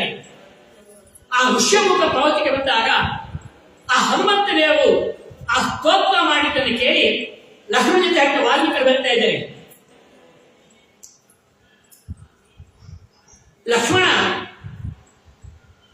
ಈ ವ್ಯಕ್ತಿಯನ್ನು ನೋಡ್ತಾ ಇದ್ರೆ ಕಪಿ ಅಂತ ಏನೋ ಇದ್ದಾನೆ ನಿಜ, ಮಾತಾಡಬೇಕಂದ್ರೆ ರೀತಿ ಎಷ್ಟು ಚೆನ್ನಾಗಿದೆ ನೋಡಿಯಾ. ವಾಲ್ಮೀಕಿ ಹೇಳ್ತಾರೆ ಮಾತ್ರ ಸುಂದರ ಇಲ್ಲ ಕೃಷ್ಣನ ಕಾಣದು. ನಾನು ಋಗ್ವೇದ ವಿನೀತಸ್ಯ ನಾ ಯಜುರ್ವೇದ ಧಾರಿಣಃ ನಾ ಸಾಮವೇದ ವಿದುಷಃ ಶಕ್ಯವೇವಂ ಪ್ರಭಾಷಿತಂ. ವಾಲ್ಮೀಕಿ ರಾಮಾಯಣ. ಲಕ್ಷ್ಮಣ, ಈ ಕಪಿ ಮಾತಾಡ್ತಾ ಇದ್ದ ಸ್ತೋತ್ರ ಮಾಡ್ತಾ ಇದ್ದಾನಲ್ಲ, ಈ ಮಾತಿನ ಧ್ವನಿ ಆಗಿದೆ ಗೊತ್ತಾ? ಇವನು 4 ವೇದ ಪಾಲನೆಗಳು ಕಾಣುತ್ತೆ. ನನ್ನ ಹನ್ನೊಂದರ ಬಗ್ಗೆ ಹೇಳೋ ಮಾತ್ರ ರಾಮಚಂದ್ರ. ನಾನು ಋಗ್ವೇದ ವಿನೀತಸ್ಯ, ಆ ಋಗ್ವೇದ ಅಭ್ಯಾಸವನ್ನು ಏನಿದೆ ಒಳ್ಳೆ ವಿನಯ ಇರುತ್ತೆ. ಋಗ್ವೇದ ಪ್ರಭಾವ, ಋಗ್ವೇದ ಶಾಖೆ ಏನಿದೆ ಆ ಋಗ್ವೇದದಲ್ಲಿ ಒಳ್ಳೆ ವೇದಾಭ್ಯಾಸ ಒಳ್ಳೆ ವಿನಯ ಬರ್ತದೆ. ಹೌದಾ? ಈ ವಿನಯ ವಿದ್ಯಾ ಗದಾದಿ ಸುಭಾಷಿತ ಭಗವದ್ಗೀತೆ ಕೃಷ್ಣ ವಿದ್ಯಾ ವಿನಯ ಸಂಪನ್ನೆ ಬ್ರಾಹ್ಮಣೇ ಗವಿಹರ್ತಿನಿ ಶುನಿ ಜೈವ ಶ್ವಪಾಕೆ ಪಂಡಿತ ಸಮದರ್ಶಿನ. ವಿದ್ಯೆಗೆ ವಿನಯ ಭೂಷಣ. ವಿನಯ ಇಲ್ಲ ಅಂತಂದ್ರೆ ಪಶುಭಿ ಸಮಾನ ಅಂತ ಸುಭಾಷಿತ ಹೇಳ್ತಾರೆ. ಆ ವಿನಯದಲ್ಲಿ ಋಗ್ವೇದ ಅಭ್ಯಾಸ ಲಕ್ಷ್ಮಣ ಹೋಗ್ತಾ ಇದ್ರು. ಆಮೇಲೆ ಎರಡು ಮಾತು ಲಕ್ಷ್ಮಣ ಹನುಮಂತರೇ ಬಗ್ಗೆ, ನಾನು ಋಗ್ವೇದ ವಿನೀತಸ್ಯ ನಾ ಯಜುರ್ವೇದ ಧಾರಿಣ. ಅವನು ಸ್ತೋತ್ರ ಮಾಡಿದ ಲಕ್ಷ್ಮಣ. ಆ ಮಾತಿಗೆ ಧಾರಣ ಶಕ್ತಿ ನಮ್ಮಲ್ಲಿ ಕೇಳ್ತಾ ಇದ್ರೆ ನಾ ಸಾಮವೇದ ವಿದಿಶ. ವಾಲ್ಮೀಕಿ ಹೇಳ್ತಾರೆ ಒಳ್ಳೆ ಸಾಮವೇದ ಅಭ್ಯಾಸ. ಸಾಮವೇದ ಅಂದ್ರೆ ಸಂಗೀತ. ಅವನು ಹಾಡೋ ಮಾತಿನಲ್ಲಿ ಎಷ್ಟು ಒಳ್ಳೆ ಸಂಗೀತ ಇದ್ದಿದ್ದಾರೆ ಮಾತು ಅಂತ. ಶಕ್ಯವೇವ ಪ್ರಭಾಷಿತ. ಮತ್ತೆ ಏನ್ ಮಾತಾಡ್ತಾ ಇದ್ದಾನೆ? ಅವಿಸ್ತರಂ ಅಸಂದಿಗ್ಧಂ ಅನೇಕ ಕೂತಿಗರ್ಭಿತ ಬಹು ವ್ಯಾಹರತಾನೇನ ನ ಕಿಂಚಿತ್ ಅಪಶಬ್ದ. ಇದನ್ನೇ ಅನುವಾದ ಕೃಷಿಪಾದಾರಿ. ಮುಖದಲ್ಲಿ ಕಿಂಚಿತ್ ಅಪಶಬ್ದ ಇವ ಇಲ್ಲೆಂದು ಮುಚ್ಚ ಪ್ರಾಣನನು ರಾಮನನುಕರಿಸಿದ. ಇದನ್ನೇ ಅನುವಾದವಾದಿ ರಾಮಚಂದ್ರ ಹೇಳಿದ. ಅವನು ಸ್ತೋತ್ರ ಮಾಡ್ಕೊಂಡ ಧಾಟಿ ಕೇಳಿದ ಲಕ್ಷ್ಮಣ ಒಂದು ಅಪಶಬ್ದನೂ ಇಲ್ವಲ್ಲ ಅವನ ಮಾತಿನಲ್ಲಿ. ಅವಿಸ್ತರ ಅಸಂದಿಗ್ಧಂ ಅನೇಕ ಕೂತಿಗರ್ಭಿತ. ಅತಿಯಾಗಿ ಎಳೆಯೋದಿಲ್ಲ ಮಾತು, ಅತಿಯಾಗಿ ನಿಲ್ಲಿಸೋದಿಲ್ಲ, ಮಧ್ಯ ತೊದಲುಡಿ ಇಲ್ಲ. ವಾಯುದೇವ ಸ್ಮರಣೆ ಮಾಡಿದ್ರೆ ಅಜಾಟ್ಯವು ವಾಕ್ಪಡು ಪಂಚ ಹಬ್ಬ ಸ್ಮರಣ ಅಂತ ಇರ್ಬೇಕಾದ್ರೆ ಇದು ವಾಯುದೇವ ಮಾತಾಡ್ತದೆ ಅಲ್ವಾ? ವಾಯುದೇವರು ಅನುಗ್ರಹ ಮಾಡಿದವರಿಗೆ ವಾಕ್ಪಡುತ್ವ ಬರಬೇಕಾದ್ರೆ ಇದು ವಾಯುದೇವ ಮಾತಾಡ್ಬೇಕು. ಅದು ಆಮೇಲೆ ಒಂದೇ ನಾರಾಯಣ ಅಂದು ಸಂತೋಷ ಆಗ್ತದೆ. ಮಾಧುರ್ಯ ಅಂತ ಇದ್ದಾರೆ ಸಂಖ್ಯಾ ಮಾಡಿದ್ರೆ ವಾಲ್ಮೀಕಿ ಮಾತಾಡ್ತಾರೆ. ಹೀಗೆ ಗಾಂಭೀರ್ಯ ಚಾತುರ್ಯ ಸುವೀರ್ಯ ಧೈರ್ಯ ಹನುಮಂತ ಸ್ಥಿರೋಕ್ಯ. ಗಾಂಭೀರ್ಯದಲ್ಲಿ, ವಿನಯದಲ್ಲಿ, ಪರಮಾತ್ಮನ ಭಕ್ತಿ ವಿಷಯದಲ್ಲಿ ಜೀವಂತವಾದ ವಾಯುವ ಸ್ಥಾನ ಇರುತ್ತದೆ. ಪಂಚಾಚಾರ್ಯ ಹೇಳ್ತಾರೆ ಮಾತರ್ಮೇ ಮಾತರೀಶ್ವರ್ ಪಿತರ ಕುಲಗುರೋ ಭ್ರಾತರಿಷ್ಟಾಪ್ತ ಬಂಧೋ ಸ್ವಾಮಿನ್ ಸರ್ವಂತರಾತ್ಮನ್ ಅಜಗ ಜಗಯಿತ ಜನ್ಮ ಮೃತ್ಯಾಮಯಾಂ ಗೋವಿಂದೇ ದೇಹಿ ಭಕ್ತಿ ಭವತ್ಯ ಭಗವನ್ನೂಚಿತಾಂ ನಿರ್ನಿಮಿತ್ತಾಂ ನಿರ್ವ್ಯಾಜಾಂ ನಿಶ್ಚಲಾಂ ಸತ್ ಗುಣಗಣ ಬೃಹತಿ ಶಾಶ್ವತಿ ಆಶುರೇವಾ. ವಾಯುದೇವರು ಕೇಳಿಸ್ಕೊಂಡಿದ್ದಾರೆ. ವಾಯುದೇವರನ್ನು ಆಶ್ರಯ ಮಾಡುವ ಸಾಕು ಅಂತ. ಏನು ವಾಯುದೇವರ ಪ್ರೇಮೆ? ಪವಮಾನ ಸೂತ್ರದಲ್ಲೂ ಕೂಡ 4ನೇ ಅಧ್ಯಾಯದಲ್ಲಿ ವಾಯುದೇವರ ಬಗ್ಗೆ ಒಂದೇ ಒಂದು ಅತ್ಮಚಾರ ಇರ್ತದೆ. ಯದಂತಿ ಎಚ್ಚ ದೂರಕ್ಕೆ ಭಯಂ ಬಿದ್ದತಿ ಮಾಮಿಹ ಪವಮಾನ ವಿತೈತ್ಯಹಿ. ಪವಮಾನ ಸೂತ್ರ 4ನೇ ಅಧ್ಯಾಯ. ಯದಂತಿ ಎಚ್ಚ ದೂರಕ್ಕೆ ಒಮ್ಮೆ ಹನುಮಂತನ ಸ್ಮರಣೆ ಮಾಡಿದ್ರೆ ಎಂತಹ ದುಃಖ ಮುಂದೆ ಬರತಕ್ಕಂಥ ಅಲ್ಲೇ ನಾಶ ಮಾಡ್ತಾರೆ. ಯದಂತಿ ಎಚ್ಚ ದೂರಕ್ಕೆ ಹತ್ತಿರ ಬರತಕ್ಕಂಥ ಆಪತ್ತಿನಲ್ಲಿ, ಮುಂದೆ ಬರತಕ್ಕಂಥ ಆಪತ್ತಿನಲ್ಲಿ ಅದನ್ನೆಲ್ಲ ಕಾಲು ತುಳಿದು ಧ್ವಂಸ ಮಾಡುತ್ತೆ. ಜೀವನ ವಾಯುದೇವ ಸ್ಮರಣೆ ಮಾಡಿ ಭಯಂ ಬಿದ್ದತಿ ಮಾಮಿಹ ಅವಮಾನ ವಿತೈತ್ಯಹಿ. ಅಂತಹ ವಾಯುದೇವ ಬಗ್ಗೆ ಆ ಗುಣಗಳ ಸ್ತೋತ್ರ ಮಾಡ್ತಾ ಮತ್ತೆ ಹೇಳ್ತಾರೆ. ಮಹಾಭಾರತ ಕೂಡ ಆಚಾರ್ಯ ಮಧ್ವೇ ಅವತ್ತೇ ಮುಂದೆ ಹೋಗ್ತಾರೆ. ಮೊದಲನೇ ಅವತಾರ ಇವತ್ತು ವಾಯುದೇವ ಮೊದಲನೇ ಅವೇ ಬೇಕಾ ಬಂದೇನು. ಜ್ಞಾನಿ ವಿರಾಗೆ ಹರಿಭಕ್ತಿ ಭಾವಿ ಧೃತಿ ಸ್ಥಿತಿ ಪ್ರಾಣ ಬಲೇಶು ಯೋಗಿ ಬುದ್ಧೌ ಚ ನಾನ್ಯೋ ಹನುಮತ್ ಸಮಾನ ಪುಮಾನ್ ಕದಾಚಿತ್ ತ್ವಚ ಕಶ್ಚನೈವ. ಅದರಲ್ಲೂ ಕೂಡ ಒಳ್ಳೆ ಜ್ಞಾನ ಪರಮಾತ್ಮದಲ್ಲಿ ಯಥಾರ್ಥವಾದ ಜ್ಞಾನಕ್ಕಿಂತ ಅದು ಜೀವೋತ್ತಮವಾಗಿದೆ. ಅದಕ್ಕೆ ತತ್ವಜ್ಞಾನ ಮುಕ್ತಿಭಾಯ ಅಂತ ಪಂಡಿತಾಚಾರ್ಯ. ಪರಮಾತ್ಮನ ವಿಷಯದಲ್ಲಿ ಬ್ರಹ್ಮವಾಯುಗಳು ಯಥಾರ್ಥವಾದ ಜ್ಞಾನ ಅವರಿಗೆ ಪರಶುಕ್ಲತ್ರಯ ಅಂತ ಹೇಳಕ್ಕೆ ಶಾಸ್ತ್ರ. ಲಕ್ಷ್ಮೀದೇವಿ ವಿಠಲದಲ್ಲಿ, ಬ್ರಹ್ಮ ಸರಸ್ವತಿ ದೇವಿ, ವಾಯು ಭಾರತಿ ದೇವಿ, ಈ 5 ಜನರನ್ನು ಸೇರಿಸಿ ಪರಶುಕ್ಲತ್ರಯ ಶುದ್ಧವಾದ ಶುಕ್ಲ ಶುದ್ಧವಾದಂತ ಯಾವುದರಲ್ಲಿ ಪರಮಾತ್ಮ ಯಥಾರ್ಥವಾಗಿ ಶುದ್ಧವಾದ ಜ್ಞಾನ ಇವತ್ತು ವಾಯು. ಅದನ್ನೇ ಹೇಳ್ತಾರೆ ಪಂಡಿತಾಚಾರ್ಯ ನಾರಾಯಣ ಆಚಾರ್ಯರು ಹೇಳ್ತಾರೆ, ಜ್ಞಾನಿ ವಿರಾಗೆ ವೈರಾಗ್ಯದಲ್ಲಿ ಏನು ಹನುಮಂತ ಅನಿಸ್ತು ಅಂತ ಕುಂದಾಸ ಹೇಳ್ತಾರೆ. ವೈರಾಗ್ಯವನ್ನು ಬೆಳೆದಲ್ಲ ಹನುಮಂತ, ಏನು ನಿನ್ನ ಸೇವೆ ಕುಂದಾಸ ಅಂತ ಹೇಳ್ತಾರೆ. ಇನ್ನು ಹರಿಭಕ್ತಿ ಭಾವಿ, ಹರಿಭಕ್ತಿಯಲ್ಲಿ ಜೀವೋತ್ತಮರಾದ ವಾಯುದೇವರ ಸ್ಥಾನ ಅತ್ಯಂತ ಪ್ರಮುಖವಾದ. ಏನು ಕೇಳಬೇಕು ವಾಯು ನಾವು ಹೇಳಿದ್ರೆ ವಾಯು ಕೇಳ್ತಾ ಇದೆ, ವಿಷ್ಣು ಅತ್ಯುತ್ತಮತ್ವ ಅಖಿಲ ಗುಣಗಣೈ ತತ್ರ ಭಕ್ತಿಂ ಗರಿಷ್ಠ ಸಂಶ್ಲಿಷ್ಟೆ ಶ್ರೀಧರಾಭ್ಯ ಅಮುಮತ ಪರಿವಾರ ಆತ್ಮನ ಸೇವಕೇಶು ಯಸ್ತೇ ವಿರಿಂಚಿ ಶ್ವಾಸನ ವಿಹಗ ಆನಂದ ರುಚೇತ್ರ ಪೂರ್ವೆ ಸ್ವಾಧ್ಯಾಯಂ ಸ್ಥಾವತಮ್ಯಂ ಸ್ಫುಟಮವತಿ ಸದಾ ವಾಯು ಅಸ್ಮತ್ ವಿರುಸ್ತಂ. ವಾಯುವಿನ ಏನ್ ಕೇಳಬೇಕು? ವಿಷ್ಣುವಿನಲ್ಲಿ ಅತ್ಯಂತ ದೃಢವಾದ ಭಕ್ತಿಯನ್ನು ಕೊಡಲಿ. ವಾಯುದೇವ ಅನುಗ್ರಹ ಆಗದೆ ಹೋದರೆ ವಿಷ್ಣುವಕ್ಕೆ ಹುಟ್ಟಿಗೆ ಸಾಧ್ಯವೇ? ಮಾತ್ರ ಪ್ರಮಾಣ.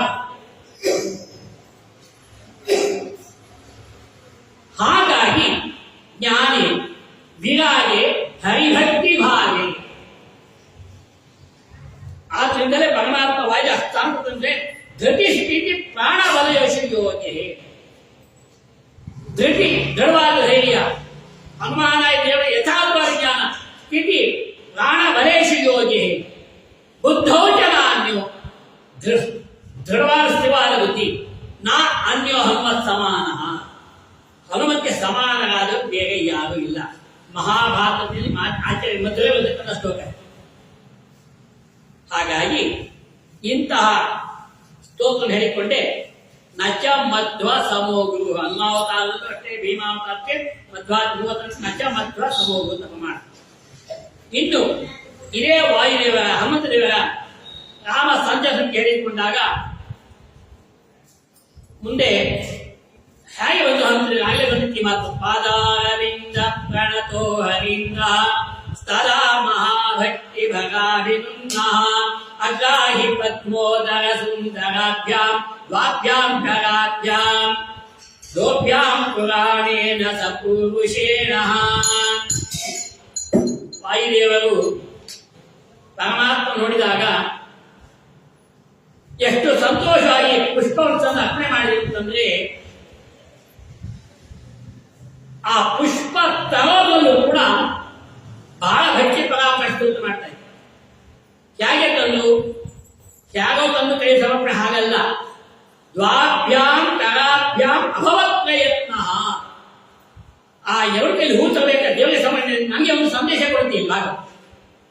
ಹೇಗೆ ತಂದು ಆ ಪುಷ್ಪ ತಂದಾಗ ದೇವರಿಗೆ ಸಮರ್ಪಣೆ ಮಾಡಬೇಕಾದ್ರೆ ಆ ತರತಕ್ಕಂತ ಕೈನಲ್ಲಿ ನಮ್ಮ ಉಸುರನ್ನೇ ಬಿಡಬಾರದು. ನೋಡಿ ವಾಯು ಹಾಕಿ ನಾವು ತರತಕ್ಕಂಥ ಏನು ದೇವರ ಪುಷ್ಪ ಇದೆಯಲ್ಲ, ಆ ಪುಷ್ಪ ಮೇಲೆ ನಮ್ಮ ಮೂಗಿನ ಗಾಳಿ ಅಂದ್ರೆ ಬೀಳಬಾರದು. ಆ ಪೀಡಿತ ಪ್ರತಿಮಾದಲ್ಲಿ ಜೈತೀರ್ಥವರೆಗೆ ಹೂ ಹಾಕಬೇಕು, ಪುಷ್ಪ ಹಾಕಬೇಕು. ಆಕೀಡಿತಾನಿ ಪುಷ್ಪಾಣಿ ಚೌರ್ಯ ಲಬ್ಧ ಧನಾಂಚ. ಪುಷ್ಪ ತರಬೇಕು, ಮನೆಯಲ್ಲಿ ಹೂವಿನ ಗಿಡ ಇಲ್ಲ, ಹಾಗಂತ ಪಕ್ಕ ನನಗೆ ಹೋಗಿ ಎಲ್ಲ ಮಲಗಿದ ತಾಪು ಚಿಕ್ಕುಂಡು ತಾಪು ಏನು ಮಾಡಬೇಡ. ಎಷ್ಟು ಪಟ್ಟ ಬರುತ್ತೆ ಪದ್ಮಾದಲ್ಲಿ ಜಯಚಿತ್ರವಿದ್ದ ಮಾತಿನ ಮಾತು. ಅಕ್ಷೀಂತಾನೆ ಪುಷ್ಪಾಣಿ ಚೌರ್ಯ ಕರ್ಕೊಂಡು ಬಂದ ಆ ಪೂಜೆಯನ್ನು ದೇವರು ಮಾಡಬೇಡ ಅಂತಾರೆ. ಪುಷ್ಪ ಕೂಡ ಭಾವಾರ್ಪಣೆ ಮಾಡೋದು. ಗೋಪಾಲದಾಸ ಬರೀತಾರೆ ಭಾವಾರ್ಪಣೆಗಳಲ್ಲಿ ಅಹಿಂಸಾ ಪ್ರಥಮ ಪುಷ್ಪಂ ಅಗ್ನಿಪಾಳಕಡಿ ಮತ್ತೆ ಪುಷ್ಪಂ ಇಂದ್ರಿಯ ನಿಗ್ರಹ ಸರ್ವಭೂತದಯ ಪುಷ್ಪಂ ಕ್ಷಮಾಪುಂದಮ ಅಂತ ಭಾವಾರ್ಪಣೆ ಅದನ್ನು ಸಮರ್ಪಣೆ ಮಾಡುತ್ತೆ. ಜಡವಾದ ಪುಷ್ಪ ಜನ ಕೊಡೋದೇ ಇಲ್ಲ.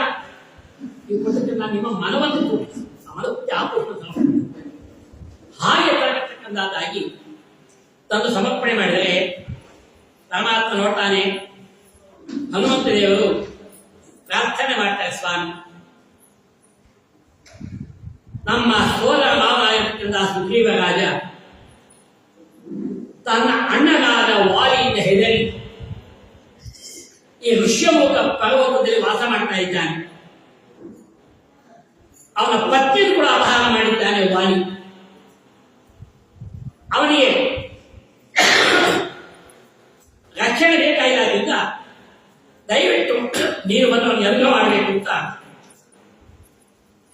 ಸುಗ್ರೀವನ ಪರವಾಗಿ ಹಂತ ಪ್ರಾರ್ಥನೆ ಮಾಡ್ತಾರೆ ರಾಮದೇವರನ್ನು. ಆಯ್ತು ಕರೆದುಕೊಂಡು ಬರ್ತಾನೆ.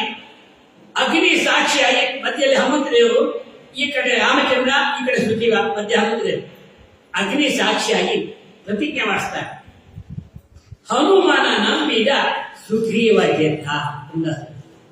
ಯಾಕೆ? ಪರಮಾತ್ಮ ಮೊದಲು ಒಪ್ಪೋದು ಯಾರನ್ನ? ಹನುಮಂತ ದೇವರು. ವಾಯುದೇವ ಅನುಗ್ರಹ ಮಾಡಿದ್ರು ಅಂತಂದ್ರೆ ಪರಮಾತ್ಮ ನೋಡಿದ ಸೈನ್ ಹಾಕ್ತಾನೆ. ಅದು ವಾಯುದೇವ ಒಪ್ಪಲ್ಲ. ಅಷ್ಟು ದೃಢವಾದ ಜ್ಞಾನ ವಾಯುದೇವ ಪರಮಾತ್ಮ. ವಿಷ್ಣು ಹಿ ದಾತ ಮೋಕ್ಷಸ್ಯ ವಾಯುಷ್ಠ ಅನುಭವ ಆಚಾರ್ಯ ಬರೀತಾರೆ. ಮೋಕ್ಷವನ್ನ ಪರಮಾತ್ಮ ಒಬ್ಬನೇ ಕೊಡೋದು, ಬೇರೆ ಯಾರು ಕೂಡ ಸಾಧ್ಯ ಇಲ್ಲ. ಹೌದು, ಆದರೆ ವಾಯುಷ್ಠ ತನ್ನ ಅನುಜ್ಞೇಯ. ಪರಮಾತ್ಮ ಮುಂದೆ ಜೀವ ಹೆಸರು ನಿಲ್ಲಿಸ್ತಾರೆ. ಮಕ್ಕಳಿಗೆ ಬೆಳೀತಾರೆ ಮಾತೃ ಪದ್ಯದಲ್ಲಿ ವಿರಜಾ ನದಿಯಲ್ಲಿ ಆ ಲಿಂಗ ಭಂಗ ಮಾಡಿ ಮೋಕ್ಷ ಕರ್ಕೊಂಡು ಹೋಗಬೇಕಾದ್ರೆ ವಾಯುವನ್ನು ಪ್ರಾರ್ಥನೆ ಮಾಡ್ತಾರೆ ದೇವತ ಸ್ವಾಮಿ, ಇವನು ದೀನಂ ದೂನಂ ಅನಾಥಂ ಶರಣಾಗತಂ ಏನಂ ಉದ್ಧರ ಇತಿ ವಿಜ್ಞಾಪನ ಕರ್ತೂಣ ಸರ್ವಕ್ಕೆ ಶಿರೋಮಣಿನ. ನೋಡಿ ರಾಯರು ಅವರು ಪ್ರಾರ್ಥನೆ ಸ್ವಾಮಿ, ಇವನು ತುಂಬಾ ದಿನ ಆಗಿದ್ದ ದೂನಾಗಿದ್ದಾನೆ, ನನ್ನ ಶರಣಾಗತನಾಗಿದ್ದಾನೆ, ಇವನು ಉದ್ಧಾರ ಮಾಡುತ್ತಾ ನಮ್ಮ ಬಳಿ ವಾಯು ಮುಂದೆ ಹೋಗೋದು ಕೇಳ್ತೀವಿ. ಅವ್ರಿಗೆ ಎಷ್ಟು ಸಾಧನೆ ಬೇಕು?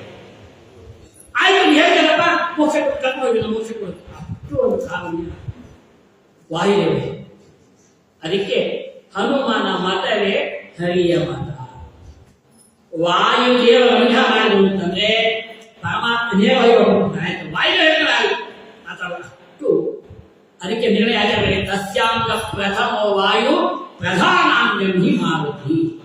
ತಪ್ಪಿದೆ ಆಚಾರ್ಯ.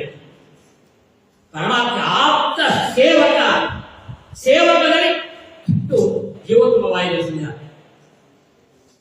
ಅದಾಯ ಸಾಲಾವಲಿಧಾರಣೇನ ವ್ಯಾಪಾರಿತೇಂದ್ರ ಪ್ರಭವೇನ ತೇನ ರಾಜ್ಯೋತ್ತರಿ ಪ್ರೀತಿ ಕೃತಾನಿ ಕಾಮಂ ಮಧುದ್ವಿಷ ಸಂಧಿ ವಿಶೇಷ ವೀರಃ. ಸರಿ, ಸುಗ್ರೀವ ಕೇಳಿಕೊಂಡ. ಪ್ರತಿಜ್ಞೆ ಅಗ್ನಿಸಾಕ್ಷಿಯಾಗಿ ಪ್ರತಿಜ್ಞೆ ಮಾಡಿಕೊಂಡಿದ್ದಾರೆ. ರಾಮಚಂದ್ರ, ನಿನ್ನ ಪತ್ನಿಯನ್ನು ನಾನು ಹುಟ್ಟು ತಂದುಕೊಡ್ತೇನೆ. ನಾನು ನಮ್ಮ ವಾಲಿಯನ್ನು ಸಂಹಾರ ಮಾಡಿ ನನಗೆ ಮತ್ತೆ ರಾಜ್ಯಾಭಿಷೇಕ ಮಾಡಬೇಕು ಕೇಳಿಕೊಂಡ. ಪರಮಾತ್ಮ ಅದಕ್ಕೆ ಆಜ್ಞೆ ಮಾಡಿದೆ. ಮೊದಲು ಸಾರಿ ಯುದ್ಧಕ್ಕೆ ಬರ್ತಾನೆ. ವಾಲಿ ಕಳಿಸುತ್ತ ಆಜ್ಞೆ ಮಾಡಿ ಸುಗ್ರೀವ ರಾಜ ಕಳಿಸಿದ್ರೆ ರಾಮಚಂದ್ರ ಮರದ ಹಿಂದೆ ನಿಂತ ಅಂತ ನಿರ್ಣಯದಲ್ಲಿ ಇದಕ್ಕೆ ದಾಖಲೆ ರಾಜರನ್ನು ಬಿಡಿಸಿ ಹೇಳ್ತಾರೆ. ಏನು ಅಂತ ವಾಲ್ಮೀಕಿ ರಾಮಾಯಣ ಎಲ್ಲ ಕೈಗೆ ಬರ್ತದೆ. ಯುದ್ಧಕ್ಕೆ ವಾಲಿನ ಸುಗ್ರೀವ ನಿಂತಿದ್ದಾರೆ. ರಾಮಚಂದ್ರ ಮರದ ಹಿಂದೆ ನಿಂತ. ಇಲ್ಲಿಯವರೆಗೆ ವಾಲ್ಮೀಕಿ ರಾಮಾಯಣ ಕರೆಕ್ಟಾಗಿ ಹೇಳ್ಕೊಂಡ್ಬಾರ್ದು. ಮನೆಯ ಹಿಂದೆ ನಿಂತುಕೊಂಡು ರಾಮಚಂದ್ರ ಬಾಣವನ್ನು ಬಿಟ್ಟ, ವಾಲಿಯನ್ನು ಸಂಹಾರ ಮಾಡಿದ ಅಂತ ಹೇಳ್ತಾರೆ. ಇದಕ್ಕೆ ಆಚಾರ್ಯ ನಿರ್ಣಯ ಕೊಡ್ತಾರೆ. ಅವರೇ ಹನುಮಾವತಾರ ಮಾಡ್ತಾರೆ, ಭಗವಾನ್ ಅವರೇ ಹೇಳ್ತಾರೆ ನಿರ್ಣಯ ಏನು. ರಾಮಚಂದ್ರ ಬಾಣ ಬಿಟ್ಟ, ಮರದ ಹಿಂದೆ ಬಾಣ ಬಿಟ್ಟ. ವಾಲಿ ಕೆಳಗೆ ಬಿಟ್ಟಿದ್ದಾನೆ, ಇನ್ನು ಪ್ರಾಣ ಹೋಗಿಲ್ಲ. ಇದು ಬಿಟ್ಟು ಆಚಾರ್ಯ ಒಬ್ಬರೇ ನಿರ್ಣಯ ಕೊಡ್ತಾರೆ.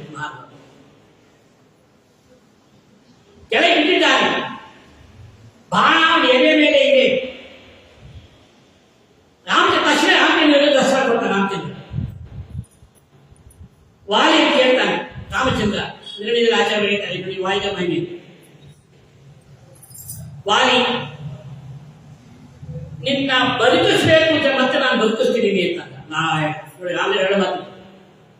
ಬಾಣ ಬಿಟ್ಟಿದ್ದೇನೆ, ನಿನ್ನ ತಮ್ಮ ಹೇಳಿದ ಬಾಣಕ್ಕೆ ಹೋಗಿ ಬಿಟ್ಟಿದ್ದೇನೆ, ಬೇಕಾದ್ರೆ ಮತ್ತೆ ಬದುಕಿಸುವುದಿದ್ದ ಅಪೇಕ್ಷೆ ಇದ್ರು ಮತ್ತೆ ಜೀವದಾನ ಕೊಡ್ತೇನೆ ಅಂತ ಹೇಳಿದ. ಅದಕ್ಕೆ ವಾಲಿ ಮಾತಾಡ್ತಾನೆ, ಸ್ವಾಮಿ ಹುಟ್ಟಿದ ಮೇಲೆ ಸಾವು ನಿಶ್ಚಯ, ಸಾವು ಆಗಬೇಕಂದ್ರೆ ಗ್ಯಾರಂಟಿ ಆಗ್ತಿದ್ದ ಮೇಲೆ ನನಗೆ ಮುಂದೆ ಯಾವತ್ತೋ ಸಾವಾದಾಗ ಇನ್ನೇನು ದರ್ಶನ ಕೊಡ್ತೀಯ ಅಂತ ಹೇಳ್ತಾರೆ ವಾಲಿ. ಆಗಲ್ಲ ಇಷ್ಟು ಸಂಭಾಷಣೆ ಆಗಿದೆ. ನಿಮಗೆ ಆಚಾರ ದಾಖಲೆ ಮಾಡ್ತೀನಿ. ಮತ್ತೆ ಯಾವಾಗ ಸಹ ನಾನು ದೇಹ ಪ್ರಾಣ ಬಿಡಲೇಬೇಕಲ್ಲ. ಜಾತಸಿ ಧ್ರುವ ಮೃತ್ಯು ಧ್ರುವ ಜನ್ಮ ಮತ್ತು ಸೂಕ್ಷ್ಮ ಸಾಗುತ್ತೀನಿ. ನನಗೆ ಅಂತ್ಯಕಾಲ ಬಂದಾಗ ಇದೇ ರೀತಿ ದರ್ಶನ ಕೊಡ್ತೀಯ ಅಂತ ಕೇಳ್ತಾರೆ ವಾಲಿ. ಆಮೇಲೆವನ್ನ ಕಡಕ್ ಆಗಲ್ಲ ಅಲ್ಲ, ನೀನೇ ಪ್ರಾಣ ತೆಗೆದುಬಿಡಿ. ಹಾಗೆ ನೀನು ನೋಡ್ತಾ ಪ್ರಾಣ ಜಾಸ್ತಿ ಸಿಗ್ತಲ್ಲ. ಇವತ್ತು ನೀನೇ ನಮ್ಮನ್ನ ಪ್ರಾಣದ ಕಾವ ದೇವವು ನೀನೇ, ಕೊಲ್ಲುವ ದೇವನು ನೀನೇ ಕೊಲ್ಲಬೇಕು ಅಂತ ನಿಂತಾಗ ತಪ್ಪಿಸಿದೆ. ಆದ್ರಿಂದ ನೀನು ನೋಡ್ತಾನೆ ಪ್ರಾಣ ಬಿಡ್ತೀನಿ, ನಾಳೆ ಹೊತ್ತು ಲಾಭ ಅದಕ್ಕೆ ನೀನೇ ಪಶ್ಚಾತ್ ಮಾಡ್ಕೊಂಡ ಕೆಲಸ ಅಂತ ಹೇಳಿಕೊಂಡು ಇಷ್ಟು ಮಾತಾಡಿ ಪ್ರಾಣ ಬಿಡ್ತಾನೆ ವಾಲಿ. ಇಷ್ಟು ಮಾತು ದಾಖಲೆ ಮಾಡಬೇಕಂತ ನಿರ್ಣಯ ಮಾತು ಆಚರಣೆ. ರಾಮಚಂದ್ರ ಮರದ ಹಿಂದೆ ನಿಂತುಕೊಂಡು ಬಾಣ ಬಿಟ್ಟ ಅಂತಂದ್ರೆ ಹೇಗೆ ವ್ಯಾಖ್ಯಾನ ಅರ್ಥ ಬರೀತಾನೆ. ವಾಲಿಗೆ ಒಂದು ಅನುಯಾಯಿ ಬಂದರೆ ಏನಿತ್ತು, ವಾಲಿ ಜೊತೆ ಎದುರುಗಡೆ ಯುದ್ಧ ಮಾಡತಕ್ಕಂಥವ್ರಿಗೆ ಆ ಯುದ್ಧ ಮಾಡತಕ್ಕಂಥ ಅರ್ಧ ಬಲ ವಾಲಿ ಮಗನಿಂದ ಬಂದರೆ ಇದೆಲ್ಲ ಹಿನ್ನೆಲೆ. ಎದುರುಗಡೆ ಇರ್ತಕ್ಕಂಥ ರಾಮಚಂದ್ರನೇ ಇಟ್ಟಿದ್ದಾನೆ. ರಾಮದೇವ ಬರ ಟ್ರಾನ್ಸ್ಫರ್ ಆಗುತ್ತೆ ಮಾಡುತ್ತೆ. ಲೆಕ್ಕ ಮಾಡ್ತಾರೆ ಸರ್ವೋತ್ತಮನಾದ ರಾಮದೇವರಲ್ಲಿ ಸಾಮಾನ್ಯ ಅದಕ್ಕಿಂತ ವಾಲಿ ಇಂದ್ರಾಂಶ ಸಾಮಾನ್ಯವಾದ ಕಥೆ ಅಲ್ಲ, ಅವನು ಇಂದ್ರನೇ ಹೊರತಾಗ ವಾಲಿ. ಹಾಗಾಗಿ ಇಷ್ಟು ಪ್ರಾಣ ಬಿಟ್ಟಾಗ ವಾಲಿ ಸಂಹಾರನಾದ ಮೇಲೆ ಇಷ್ಟು ಮಾತಾಡಿದಾಗ ಸುಖಿ ಪಟ್ಟಾಭಿಷೇಕ ಮಾಡ್ತಾನೆ. ಅದೆಲ್ಲ ಆದ್ರೆ ಸುಖಿಯವನಿಗೆ ಒಂದು ಅನುಮಾನ ಇಷ್ಟೆಲ್ಲ ಅಲ್ಲ. ಹನುಮಂತ ಕೇಳ್ತಾನೆ, ಹನುಮಂತ ನೀನು ರಾಮದೇವರಿಂದ ನನಗೆ ಅನುಜ್ಞೆ ಮಾಡಿಸ್ಬಿಟ್ಟು ಪ್ರತಿಜ್ಞೆ ಮಾಡಿಸ್ಬಿಟ್ಟು ಇವರು ಶತ್ರು ನಮ್ಮ ವಾಲಿ ಕೊಡ್ತಾನೇನೋ ಅಂತ ಮುಖ್ಯವಾಗಿ ಸಂದೇಹ ವಾಲಿಯ ಸಾಮಾನ್ಯವಾದಲ್ಲ. ಅವನು ಕೊರಬೇಕಾದ್ರೆ ಸಾಮಾನ್ಯವಾದ ಆಗೋದಿಲ್ಲ ಅಂತ ನಮಗೆ ರಾಮದೇವರಿಗೆ ಜ್ಞಾನ ಬಂದಿಲ್ಲ. ಇದೇ ಬಂದಿರೋ ಅವನಿಗೆ ಜ್ಞಾನ ಕೊಡಲ್ಲ. ಜ್ಞಾನ ಕೊಟ್ಟಾಗ ಈ ರಾಮದೇವರಿಗೆ ಏನ್ ಮಾಡಕ್ಕಾಗುತ್ತೆ ನಮ್ಗೆ ಇಲ್ಲ. ಆದಾಯ ಇದೆಷ್ಟೋ ಪಂಚಾಯತ್ ಆದಾಯ ಸಾರಾವಲಿಧಾರಣೇನ ವ್ಯಾಪಾರಿಕೇಂದ್ರ ಪ್ರಭವೇನ ತೇನ ರಾಜ್ಯೋತ್ತರಿ ಪ್ರೀತಿಕೃತಾನಿ ಕಾಮಂ ಮಧು ವಿಷಾಸನ್ನಿವಿಶೇಷ ವೀರ. ಆಗ ಸುಖಿ ಒಂದು ಪರೀಕ್ಷೆ ಇಟ್ಟದ್ದು. ಏನ್ ಪರೀಕ್ಷೆ? ವಾಲ್ಮೀಕಿ ರಾಮಾಯಣದಲ್ಲಿ ಮಾತು 7 ತಾಳೆ ಮರಗಳಿವೆ. ಆ 7 ತಾಳೆ ಹೇಗಿದೆ ಎಲ್ಲ ಅಂಕುಡ ಒಂದು ಲೈನಲ್ಲಿ ಒಂದು ಇಲ್ಲ, ಅಂಕುಡಕ್ಕಾಗಿ ಸುಖಿವಾಗಿ ಹೇಳ್ತಾನೆ ರಾಮಚಂದ್ರ, ನಿಜವಾಗಿಯೂ ಕೂಡ ನೀನು ಬಲಿಷ್ಠನಾದರೆ ನಾರಾಯಣ ರಾಮದೇವ ಮೇಲೆ ಚಾಲೆಂಜ್ ಹಾಕೋದು. ನಾರಾಯಣ ಸೂರ್ಯಾಂಶ ಅವನಿಗೆ ಸಾಮಾನ್ಯವಾದಲ್ಲ. ಈ ಅಂಕುಡದಲ್ಲಿ 7 ಮರ ಇದೆಯಲ್ಲ, ಈ 7 ಮರವನ್ನ ಒಂದೇ ಬಾರಿ ಸಮ ಮಾಡಲಿಕ್ಕೆ ಅದು ಮಾತ್ರ ತೀರು ವಾಲಿ ಸಮಾಜದ ವಿಶ್ವಾಸ ನನಗೆ ಬರುತ್ತೆ. ಸುಖಿ ಹೇಳುವ ನಾರಾಯಣ ಆಯ್ತು. ರಾಮಚಂದ್ರ ಒಂದು ಬಾಣ ಬಿಟ್ಟರೆ ಅಂದ್ರೆ ಎಲ್ಲಾ ಮರವನ್ನ ಸಂಹಾರ ಮಾಡಿಕೊಂಡ್ರೆ ಆ ಮರಗಳು ಏನಿತ್ತು ನಿರ್ಣಯ ಆಶ್ಚರ್ಯ ಬರೀತಾರೆ. ಮತ್ತೆ ಕುಮುದಿ ಅಂತ ರಾಕ್ಷಸರಿದ್ರು, 7 ಜನ ವಾಸ ಮಾಡ್ತಿದ್ರು ಮರದ ಒಳಗಡೆ. ಆ ರಾಕ್ಷಸ ಏನ್ ತಪಸ್ ಮಾಡಿದ್ರು, ನಾವೆಲ್ಲ ಅವಧ್ಯರಾಗಿ ಬ್ರಹ್ಮಲೋಕಕ್ಕೆ ಹೋಗಬೇಕು. ನಾರಾಯಣ ನಾರಾಯಣ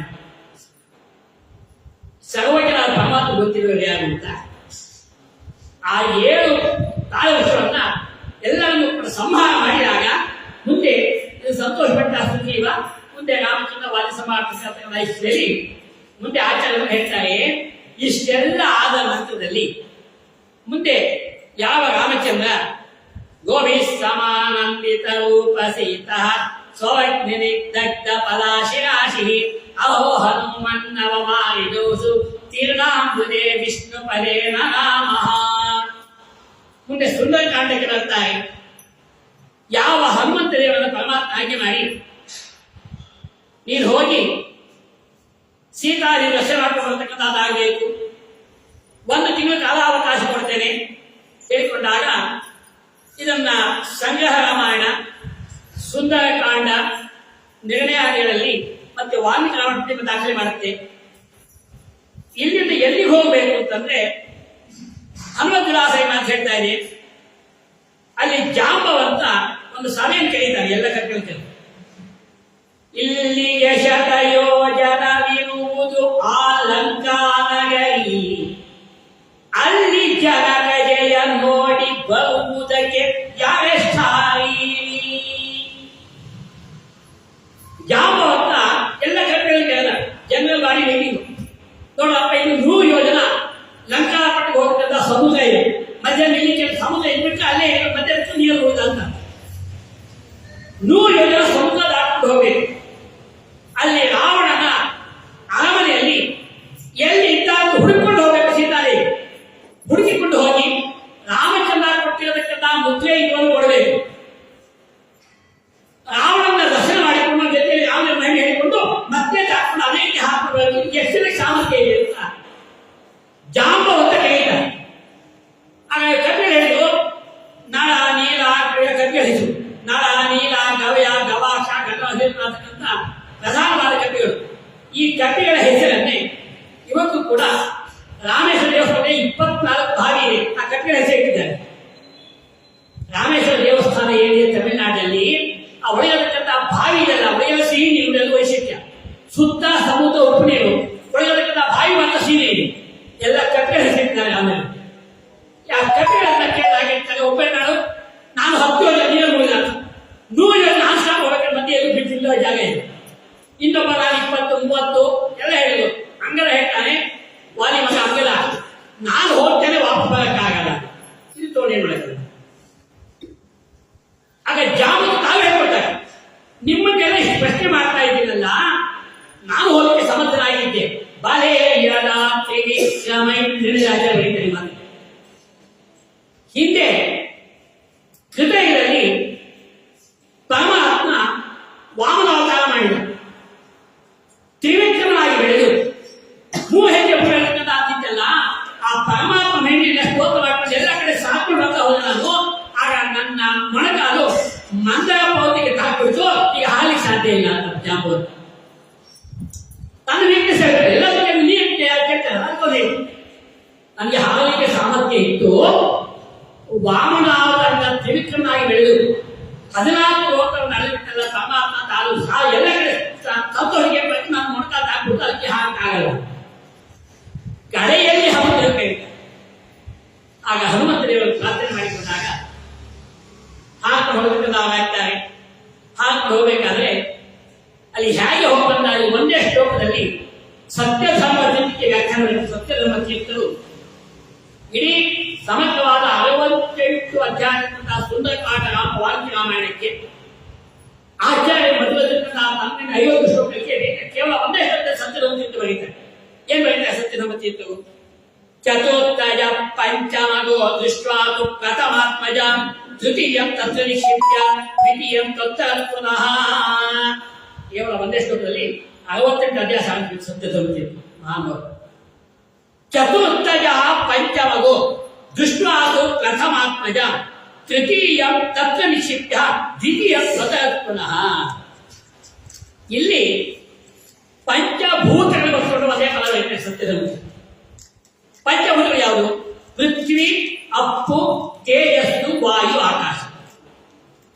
ಈ ಒಂದು ಶ್ಲೋಕದಲ್ಲಿ ಚತುರ್ಥಯ ಪೃಥ್ವಿ, ಅಪ್ಪು, ತೇಜಸ್ಸು, ವಾಯು ಅಂದ್ರೆ ಗಾಳಿಯಲ್ಲಿ ಹಾಕಿಕೊಳ್ಳುವುದು ಆ ಪರ್ವತವನ್ನ ಸಮುದ್ರದಂಗೆ ನೋಡಿ.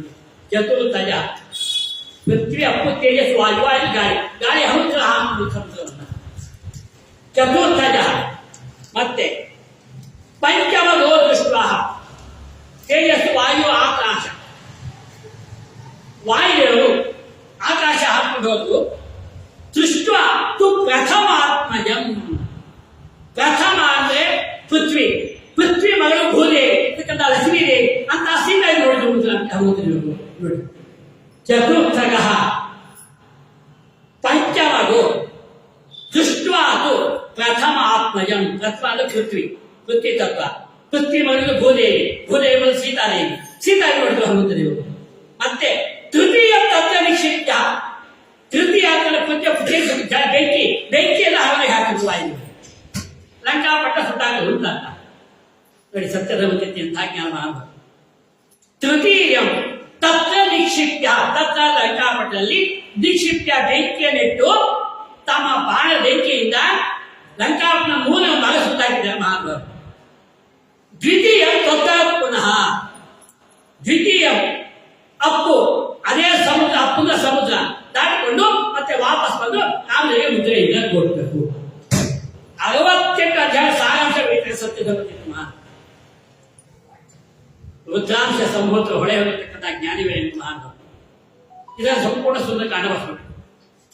ಇಷ್ಟೆಲ್ಲ ಆದ್ಮೇಲೆ ನಿವತ್ಯ ಸೇತು ರಘುವಂಶಕೇತು ಭೂಭಂಗ ಸಂಕ್ರಾಂತ ಪಯೋಧಿ ಮಧ್ಯೆ ಮುಷ್ಟಿ ಪ್ರಹಾರಂ ದಶಕಾಯ ಸೀತಾ ಸಂತೋಜ್ಜನೋತ್ತರಮೇಶ ಕೋದಾ. ಸೀತಾದೇವಿ ನೋಡ್ಕೊಂಡು ಬಂದು ಇನ್ನು 2 ಕಾಲಾವಕಾಶ ಕೊಟ್ಟಿದ್ದ ಅಂತ ಗೊತ್ತಾಯ್ತು. ರಾಮದೇವನ ಪ್ರಾರ್ಥನೆ ಮಾಡ್ತಾರೆ. ಆಗ ಯುದ್ಧಕ್ಕೆ ಸಿದ್ಧವಾಗಬೇಕಾದ್ರಿಂದ ಸಮುದ್ರಕ್ಕೆ ಸೇತುವೆ ಕಟ್ಟಬೇಕಲ್ಲ, 100 ಯೋಜನ ಸಮುದ್ರ. ರಾಮಚಂದ್ರ ಬಂದ, ಸಮುದ್ರ ಮುಂದೆ ಬಂದು ನಿಂತುಕೊಂಡ. 3 ದಿವಸ ಕೂಡ ಸಮುದ್ರ ರಾಜ ಜಾಗ ಬಿಡಲಿಲ್ಲ. ನಿಭತ್ಯ ಸೇತು ರಘುವಂಶಕೇತು. ಕಡೆಯಲ್ಲಿ ರಾಮಚಂದ್ರ ವಾಲ್ಮೀಕಿ ರಾಮಾಯಣ ಮಾತನ್ನ ನಿಭತ್ಯ ಸೇತು ರಘುವಂಶಕೇತು ಭೂಭಂಗ ಸಂಭ್ರಾಂತ ಪಯೋಧಿ ಮಧ್ಯೆ. ಯಾವ ರಾಮಚಂದ್ರ ಹುಟ್ಟುಗಣ ಹುಟ್ಟಿದಲ್ಲಿ ಬ್ರಹ್ಮಾಂಡ ಹುಟ್ಟುಕದ ಸಾಮರ್ಥ್ಯ ರಾಮದೇವ ಹುಟ್ಟಿನಲ್ಲಿ, ಅದೇ ರಾಮಚಂದ್ರ ಬಾಣವನ್ನು ಹೂಡಿ ಸಮುದ್ರವನ್ನು ಉಳಿಸಿ ನಿಂತಾಗ ಸಮುದ್ರ ರಾಜ ಓಡಿ ಬಂದ. ಆಗ ಪ್ರಾರ್ಥನೆ ಮಾಡ್ತಾನೆ. ಆಗ ಸೇತುವೆ ಕಟ್ತಾನೆ. ಆ ಸೇತುವೆ ಕಟ್ಟೋದ್ರಲ್ಲಿ ಎಷ್ಟು 100 ಯೋಜನ ಉದ್ದ, 70 ಯೋಜನ ಹನುಮಂತ ಒಬ್ಬನೇ ಸೇತುವೆ ಕಟ್ಟಿದ. ಇದು ರಾಮದೇವ ಮಹಿಮೆ ಹನುಮಂತ ಮಾಡ್ತೇವೆ. 100 ಯೋಜನ ಸಮುದ್ರ, 70 ಯೋಜನ ಹನುಮಂತ ಒಬ್ಬನೇ ಸೇತುವೆ ಕಟ್ಟಿದ್ದಾರೆ. 30 ಯೋಜನ ಮಾತ್ರ ಕಟ್ಟಲು ಸೇರ್ಕೊಂಡು ಕಲ್ಲು ಹಾಕಿ ಮಾಡಿ ಕಟ್ಟತಕ್ಕಂಥ ನಿಭತ್ಯ ಸೇತು ರಘುವಂಶಕೇತು ಭೂಭಂಗ ಸಂಕ್ರಾಂತ ಪಯೋಧಿ ಮಧ್ಯೆ ಮುಷ್ಟಿ ಪ್ರಹಾರಂ ದಶಕಾಯ ಸೀತಾ ಸಂತೋಜ್ಜನೋತ್ತರಮೇಶ ಕೋದಾ. ಯುದ್ಧಕ್ಕೆ ಹೊರಟದಾದಾಯಿತು. ಲಂಕಾಪಟ್ಟಿಗೆ ಪ್ರವೇಶ ಮಾಡಿದ್ದಾನೆ ರಾಮಚಂದ್ರ. ಎಲ್ಲ ದೇವಕಟ್ಟೆ ಸೇರಿಕೊಂಡು 3 ಸಲ ಯುದ್ಧಕ್ಕೆ ಬಂದ. ಪ್ರಥಮ ಯುದ್ಧಕ್ಕೆ ಬಂದ ಪಂಕ್ತಿಗಂಧ ಹಮಕುಲಾಸ ಹೇಳ್ತಾರೆ. ಪ್ರಥಮ ಯುದ್ಧಕ್ಕೆ ಬಂದ ಪಂಕ್ತಿಗಂಧನ ಮೊದಲು ನಾನು ಯುದ್ಧಕ್ಕೆ ಬರ್ತಾನೆ ಹನುಮಂತನ. ಯಾವ ರಾವಣ ರಾಮದೇವ ಮೇಲೆ ಹನುಮಂತನಿಗೆ ಮೊದಲೇ ಕೋಪ. ಎಷ್ಟು ಸಾಹಸವಂತ, ನೀನೇ ಬಲವಂತ. ಅವತ್ತು ಕಾಸೆ ಕೊಟ್ಟು ಹೋಗಿದ್ದಾರೆ. ರಾಮದೇವ ಮುಂದೆ ಇಷ್ಟು ಮಾಡ್ಕೊಳ್ಬೇಡ, ಸೀತಾ ಸಾಮಾನ್ಯವಾಗಿರ್ತಕ್ಕಂಥ ಅವಳೆಲ್ಲ ಬೆಂಕಿ ಕಟ್ಕೊಂಡಿದ್ದೇನೆ ಅಲ್ಲಗರಿಗೆ, ವಾಪಸ್ ಶರಣಾಗಬೇಕ, ನಾನೇ ಮಧ್ಯ ಬರಲ್ಲ. ರಾಮದೇವ ಹೋಗ್ತಾನೆ ಅಂತ ಹೇಳಿದಾಗ ಕೇಳಲಿಲ್ಲ ರಾವಣ. ಕಡೆಯಲ್ಲಿ ಇಷ್ಟು ಹೇಳಿದ್ರೆ ಮತ್ತೆ ಯುದ್ಧಕ್ಕೆ ಬಂದಿದ್ಯಾ ಅಂತಂದ್ರೆ ಕಾಲಲ್ಲಿ ಒಂದು ಅದೇ ಕಳಿಸ್ತಾರೆ. ಮೊದಲು ಯುದ್ಧದಲ್ಲಿ ಹನುಮಂತ ಯಾವ ರಾವಣ ಅಥವಾ ಕಾಲಿಂದ ಅವರಲ್ಲಿ ಹಂತವಿಲಾಸ, ಕಾಲಿಂದ ಒತ್ತು ಜಾಗ ಹೋಗಿಸ್ತಾರೆ. 2 ಸಲ ಯುದ್ಧಕ್ಕೆ ಬರ್ತಾನೆ ರಾವಣ. ಮುಷ್ಟಿ ಇಷ್ಟು ಮೇಲೆ ಚಿಹ್ನೆ ಕೆಳಿಸಿದ್ದ ಕೋಟಿ ಭಾಮುಷ್ಟಕ ಮುಷ್ಟಿ ಘಾತ ಮಾಡಿ ರಕ್ತ ಕಾಯಿ ಹೇಳ್ತಾನೆ ರಾವಣ. ಹೇಳ್ತಾನೆ ಹನುಮಂತ, ಇವತ್ತು ನಾನು ಹೊಟ್ಟಿದ್ದು ಏಕದಲ್ಲಿ ಮುಟ್ಟಿದ್ದೀನಿ. ಇಲ್ಲ ನಾರಾಯಣ ನಾರಾಯಣ ನೋಡಿ ಹನುಮಂತ ವಿಷ್ಣು ಬಲವಂತ. ಅಷ್ಟನ್ನ ಮುಟ್ಟಿಯಲ್ಲಿ ಕಾಯಿ ಬಿಟ್ಟಿದ್ದೆ, ಲೈಫ್ ಕೊಡ್ತಾ ಇದೀನಿ. ಇವತ್ತು ನೀನ್ ಮನೆಗೆ ಹೋಗು, ಇವತ್ತೆಲ್ಲ ಭೋಗ ಭಾಗ್ಯ ಅನುಭವಿಸು, ನಾಳೆ ಮತ್ತೆ ನೀನು ವಾಪಸ್ ಹೋಗೋದಿಲ್ಲ ಮನೆಗೆ. ಇವತ್ತು ಕಾಣದೇವ ನೀನಲ್ಲದೆ ಕಾವಾಗ ಕಾಣಿದ್ದು. 3ನೇ ಸಲ ಯುದ್ಧಕ್ಕೆ ಬಂದಾಗ ರಾಮಚಂದ್ರನಿಗೋಸ್ಕರವಾಗಿ ನಮ್ಮ ರಾಮದೇವ ಅವರ ಸಮಾಜ ಹನುಮಂತ ಯಾಕೆ ರಾಮದೇವ ಅವತಾರ ಮಾಡಿದ್ದಾನೆ. ಪರಮಾತ್ಮ ಪ್ರತಿಜ್ಞೆಯನ್ನು ನಾವು ಅದನ್ನ ಅನುಸಾರ ಮಾಡಬೇಕು, ನಾವು ಪ್ರತಿಜ್ಞೆ ಭಂಗ ಮಾಡಬಾರದಂತ ಯಾವಾಗ ಹನುಮಂತ ದೇವರ ಸಮಕ್ಷದಲ್ಲಿ ರಾಮದೇವ ಸಂಹಾರ ಮಾಡಿದಲ್ಲಿ ಹೀಗೆ ಪ್ರಕಾರವಾಗಿ ಯಾವ ಹನುಮಂತ ದೇವರು ಬಂದ ನಂತರದಲ್ಲಿ ರಾಮದೇವ ಸೇವೆ ನೋಡಿ ರಾಮದೇವ ಹೇಳ್ತಾರೆ, ಶ್ಯಾಮಸ್ಮಿತಾಸ್ಯಂ ಪೃಥುದೀರ್ಘ ಹಸ್ತಂ ಸರೋಜನೇತ್ರಂ ಗಜಯಾಜಯತ್ರಂ ವಪು ಜಗನ್ಮಂಗಲಮೇಶ ದಿವ್ಯಾಂ ಚಿರಾದಯೋಧ್ಯಾಧಿಪತೆ ಶಿಶೇವೆ. ರಾಮದೇವ ಕರೆದಂತೆ, ಹನುಮಂತ ಎಷ್ಟು ಸೇವೆ ಮಾಡಿದ್ಯೋ ನೀನು, ಎಷ್ಟು ಸೇವೆ ವಸೂಲಾಗ ಮಾಡಿದ್ದೇನೋ ನೀನು. ನಿನ್ನ ಸೇವೆಗೆ ನಾನು ಏನು ಕೊಳ್ಳೋರು ಎಂದು ರಾಮದೇವ್ ಕೇಳ್ತಾನೆ. ರಾಮಾಯಣ ಮಾತು ಹೇಳುತ್ತೆ. ಆಗ ಹನುಮಂತದೇವರು ಕೇಳ್ತಾರೆ, ಸ್ವಾಮಿ ನೀನು ನಮ್ಮನ್ನ ಅವತಾರವನ್ನು ಸೇವೆಗೊಳಿಸಲಾಯಿತು, ಅದರಿಂದ ನಿನ್ನ ಸೇವೆ ಅಂತಕ್ಕಂಥ ಭಕ್ತಿಯ ನಿರ್ವ್ಯಾಜ ನಿಶ್ಚಲ ಸದ್ಗುಣಗಣ ಶಾಶ್ವತ ಅಂತ ನಿರ್ವ್ಯಾಜ ಭಕ್ತಿಯನ್ನು ಕೊಡುವಂತ ಹನುಮಂತದೇವರು ಪ್ರಾಣಿ ಮಾಡಿದ್ರೆ ಹೃದೋ ಹೃದೌಧಾರಿ ಮೌಲಿನ್ಯಸ್ತೇನ ದಯಾದೃಷ್ಟ್ಯ ಸೇವಾ ಪ್ರಸನ್ನೋ ಅಮೃತ ಕಲ್ಪವಾಚ ದಿನೇಶ ದೇವ ಸಾಭೋಗಮಸ್ಮೈ. ಪರಮಾತ್ಮ ನೋಡಿದ, ಹನುಮಂತ ಏನೂ ಕೇಳ್ತಾ ಇಲ್ಲ, ಇವರು ಕೊನೆಗೂ ನನ್ನ ಸಮಾಧಾನ ಇಲ್ಲ ಅಂತ ದಿನೇಶ ದೇವ ಸಹಭೋಗಮಸ್ಮೈ. ಸಹಭೋಗವನ್ನೇ ಕೊಟ್ಟಿದ್ದ ನಾನು ಸಹಭೋಗ ಅಂತ ಮಣ್ಣೆ ಮಾಡ್ತೇನೆ, ಆಚರಣೆ ನಿರ್ಧರಿಸಿ ಮಾಡ್ತೇನೆ ಮಹಾಭಾಗು. ಯಥೇಷ್ಟ ಭೋಗ ಸಂಯುತ. ನೋಡು ಹನುಮಂತ, ನೀನು ಮಾಡಿರತಕ್ಕಂತಹ ಸೇವೆಗೆ ಪ್ರತಿಫಲವಾಗಿ ನಾನು ಏನು ಕೊಟ್ಟು ಕಡಿಮೆ ಇರ್ತದೆ. ರಾಮದೇವ್ ನಾರಾಯಣ ಹನುಮಂತದೇವ್ ಎಷ್ಟು ವಿಶ್ವಾಸ. ರಾಮದೇವ್ ನಾರಾಯಣ ಏನು ಕೊಟ್ಟು ಕಡಿಮೆ ಇದೆಯೇ ಹೇಳಿ. ಸಹಭೋಗ ಕೊಟ್ಟನು ರಾಘವ ದಿವ್ಯ ತೇಜವ. ವಿಜಯದಾಸ ಬರೀತಾರೆ, ಸಹಭೋಗ ಅಂತಂದ್ರೆ ಜೊತೆಯಲ್ಲಿ ಇರೋದು ಅಷ್ಟೇ ಅರ್ಥ ಅಲ್ಲ. ನೆಲೆ ಸ್ಪಷ್ಟ ಮಾಡ್ತಾ ಇದ್ದಾರೆ. ಈ ಕ್ಷಣದಿಂದ ಹಿಡಿದು ಸದೇಹ ಸಂಯುತ, ಈ ದೇಹ ಸಮೇತವಾಗಿ ನನ್ನ ತ್ರಿಧಾಮಕ್ಕೆ ಯಾವ ಬೇಕಾದ್ರೂ ಓಡಾಡಬಹುದು ಅಂತ. ಯಾಕೆ ಭಾಗ್ಯವನ್ನ ಶ್ವೇತ ದ್ವೀಪ ಅನಂತಾಸನ ವೈಕುಂಠ ಲೋಕಗಳಿಗೆ ಇದೇ ದೇಹ ಸಮೇತ ಯಾವ ಬೇಕಾದ್ರೂ ಫ್ರೀಯ ಓಡಾಡಬಹುದು. ಯಾಕೆ ಕೊಟ್ಟ ಈ ಭಾಗವನ್ನ? ದಿನೇಶ ದೇವ ಸಹಭೋಗಮಸ್ಮೈ ಶ್ರೇಷ್ಠೋ ನಾಮಸ್ಯ ಬಭೂವ ತಸ್ಮಾತ್ ನಾಮಾಖ್ಯ ಅಸುರಂ ಕಿಂಚಿತ್ ತತ್ಪಾದ ಸೇವಾರಕ್ಕೆ ತಥಾಪಿ ಭೋಗಾನ್ ಅನುಸಾರಿ ವ್ಯಕ್ತಿ. ಸ್ವಾಮಿ, ನಿನ್ನ ಪಾದ ಕಮಲದಲ್ಲಿ ನೇರವಾದ ಭಕ್ತಿಯನ್ನು ಕೊಡು ಪ್ರಾರ್ಥನೆ ಮಾಡಿದ್ರೆ ಏನು ಸ್ತೋತ್ರ ಮಾಡ್ತಾರೆ ಹನುಮಂತದೇವರು ಅಂದ್ರೆ ತಿರುಳಿಯಲ್ಲಿ ಆಚರಣೆ ಮಾಡೋದು ಅಕ್ರಮ ಮಾಡ್ತೀವಿ ಭಾಗವನ್ನ. ರಾಮಚಂದ್ರ ಕೇಳಿದ, ಏನಾದ್ರು ಕೊಳ್ಳೇಬೇಕು. ಆಗ ಪ್ರಾರ್ಥನೆ ಮಾಡ್ತಾರೆ ಹನುಮಂತ ಸ್ವಾಮಿಯನ್ನ. ನೋಡು, ಅಥಾಹ ವಾಯುನಂದನಂ ಸರಾಘವಂ ಸಮಾಶಿಷಂ ತವಾಹಮಕ್ಷಿ ಗೋಚರ ಸದಾ ಭವಾಮಿ ನಾನ್ಯತಃ. ಸ್ವಾಮಿ, ನೀನು ಯಾವ ನೋಡಕ್ಕೆಲ್ಲ ಭಾಗ್ಯವಾಗಿ ಕೊಡು. ಯಾಕೆ ನಿನ್ನ ನೋಡ್ತಾರೆ ಎತ್ತ ಎತ್ತ ರಘುನಾಥ ಪರಮಾತ್ಮನ ಸಿಗ್ತಾರೆ. ಎತ್ತ ಎತ್ತ ರಘುನಾಥ ಕೀರ್ತನ ತತ್ರ ತತ್ರ ಕೃತ ಮಸ್ತಕಾಂಜಲಿ ಬಾಷ್ಪವಾರಿ ಪರಿಪೂರ್ಣ ಲೋಚನಂ ಮಾರುತಿ ನಮಸ ರಕ್ಷಸ. ಹನುಮಂತ, ನೀನು ನನ್ನ ಜೊತೆಯಲ್ಲಿ ಯಾವಾಗ ಇರಬೇಕು. ತವಾ ಪಕ್ಷಿ ಗೋಚರ ಯಾವ ಕಂಡು ಇದಕ್ಕೆ ಮಂತ್ರಾಲಯ ಭಕ್ತದಲ್ಲಿ ಸದಾ ಭಗವತ್ ಕರಣ ಭಗವತ್ ಸನ್ನಿಧೋ ಪೂಜ್ಯಾನ ಭಗವತ್ ಅನ್ಯತ್ ಮನಸ್ಸಂಗ್ರಹಿತಾನ. ರಾಯರಿಗೆ ನನ್ನ ಮುಂದೆ ನಿಲ್ಲಬೇಕು ಅಂತ ಪರಮಾತ್ಮ ವಾಯು ನೋಡಿ. ದೇವ್ ಗಂಟೆ ಇರ್ತೀರಿ, ದೇವ್ ಮುಂದೆ ನಿಂತು ಬೇಗ ಕಟ್ಕೊಂಡಿದ್ವಿ ವಾಯು ನಿಲ್ಲಿಸಿದ್ರು. ತವಾಹ ಮಕ್ಷಿ ಗೋಚರ ಹಚ್ಚಿನ ಕಣ್ಣು ನಾನು ಕಡಿ ಕಾಣಿಸ್ಕೊಂಡು ಇದಲ್ಲೇ ಇರುತ್ತೆ ನಾವು. ತವಾಹ ಮಕ್ಷಿ ಗೋಚರ ಸದಾ ಭವಾನಿ ನಾನ್ಯತಾ ವಿಧೇಹಿ ಪಾದ ಪಂಕಜೆ. ನಮಸ್ಕಾರ ಮಾಡಿದ್ರೆ ಪರಮಾತ್ಮ ಹೇಳ್ತಾರೆ, ರಾಮಚಂದ್ರ ನೀನ್ ಮಾಡ್ತಕ್ಕಂಥ ಸೇವೆಗೆ ನೋಡೋ ಹನುಮಂತ, ಯಥೇಷ್ಟ ಭೋಗ ಸಂಯುತ ಸುರೇಶ ಗಾಯಕಾದಿನಿ ಸಮೀಪ್ಯ ಮಾನಸ ನಿಶಾರಮಸ್ತಮತ್ತು ಸದಾ. ಹನುಮಂತ, ನಿಂಗೆ ವಿಶೇಷವಾದಂತಹ ನನ್ನ ಅನುಗ್ರಹದಿಂದಲೇ ವಿಶೇಷವಾಗಿ ಜನ್ಮವನ್ನು ಮಾಡ್ತಾ ಇದ್ದೇನೆ ಹೇಳಿ ಅಪವಾದಕ್ಕಂತಹ ವ್ಯಕ್ತಿಯನ್ನು ಶ್ರೇಷ್ಠೋ ನರಾಮಸ್ಯ ಬಭೂವ ತಸ್ಮಾನ್ ನರಾಮ ರಾಜ್ಯ ಅಸುಭಂತಿ ಕಿಂಚಿತ್. ಯಾವುದು ಸುಲಭ ಅಲ್ಲಿ ಅದು ಏನು ಕೊಡುತ್ತಿಲ್ಲ ರಾಜ್ಯ ತನ್ನ ದೇಶ ದೇವ ಸಹಭೋಗಮಸ್ಮೈ ತನ್ನೇ ಕೊಡುತ್ತಿಲ್ಲ ಪರಮಾತ್ಮ. ಹೀಗೆ ಇಂತಹ ಅಮೃತ ವಿಶೇಷ ಮಾಡತಕ್ಕಂತಾದ್ರೆ ಕಿಂವರ್ಣಯಾಮಃ ಪರಮಂ ಪ್ರಸಾದ ಸೀತಾಪತಿಸ್ತತ್ರ ಹರಿಪ್ರವರ್ತೆ ಮುಚ್ಚನ್ಮಹಿ ನಿತ್ಯ ನಿಷೇವ ಸ್ವಪ್ನ ಯೋಸ್ಮಹಿ ವಂದಯಿತೋ ಬಲಿತಾಂಗನ. ಆಗ ರಾಮಚಂದ್ರ ಹೇಳಿದ, ನಿನ್ನ ಇಷ್ಟ ಸೇವೆಗೆ ನಾನು ಒಂದೇ ಒಂದು ಅನುಗ್ರಹ ಮಾಡ್ತೇನೆ. ಕಿಂಪುರುಷ ಕಣದಲ್ಲಿ ಇಟ್ಟುಕೊಂಡು ನಿರಂತರ ನನ್ನ ಸ್ಮರಣೆ ಮಾಡ್ತಿರ್ತಕ್ಕಂಥ ಭಾಗವತ ಪಂಚಮ ಸ್ಕಂದದಲ್ಲೂ ಕೂಡ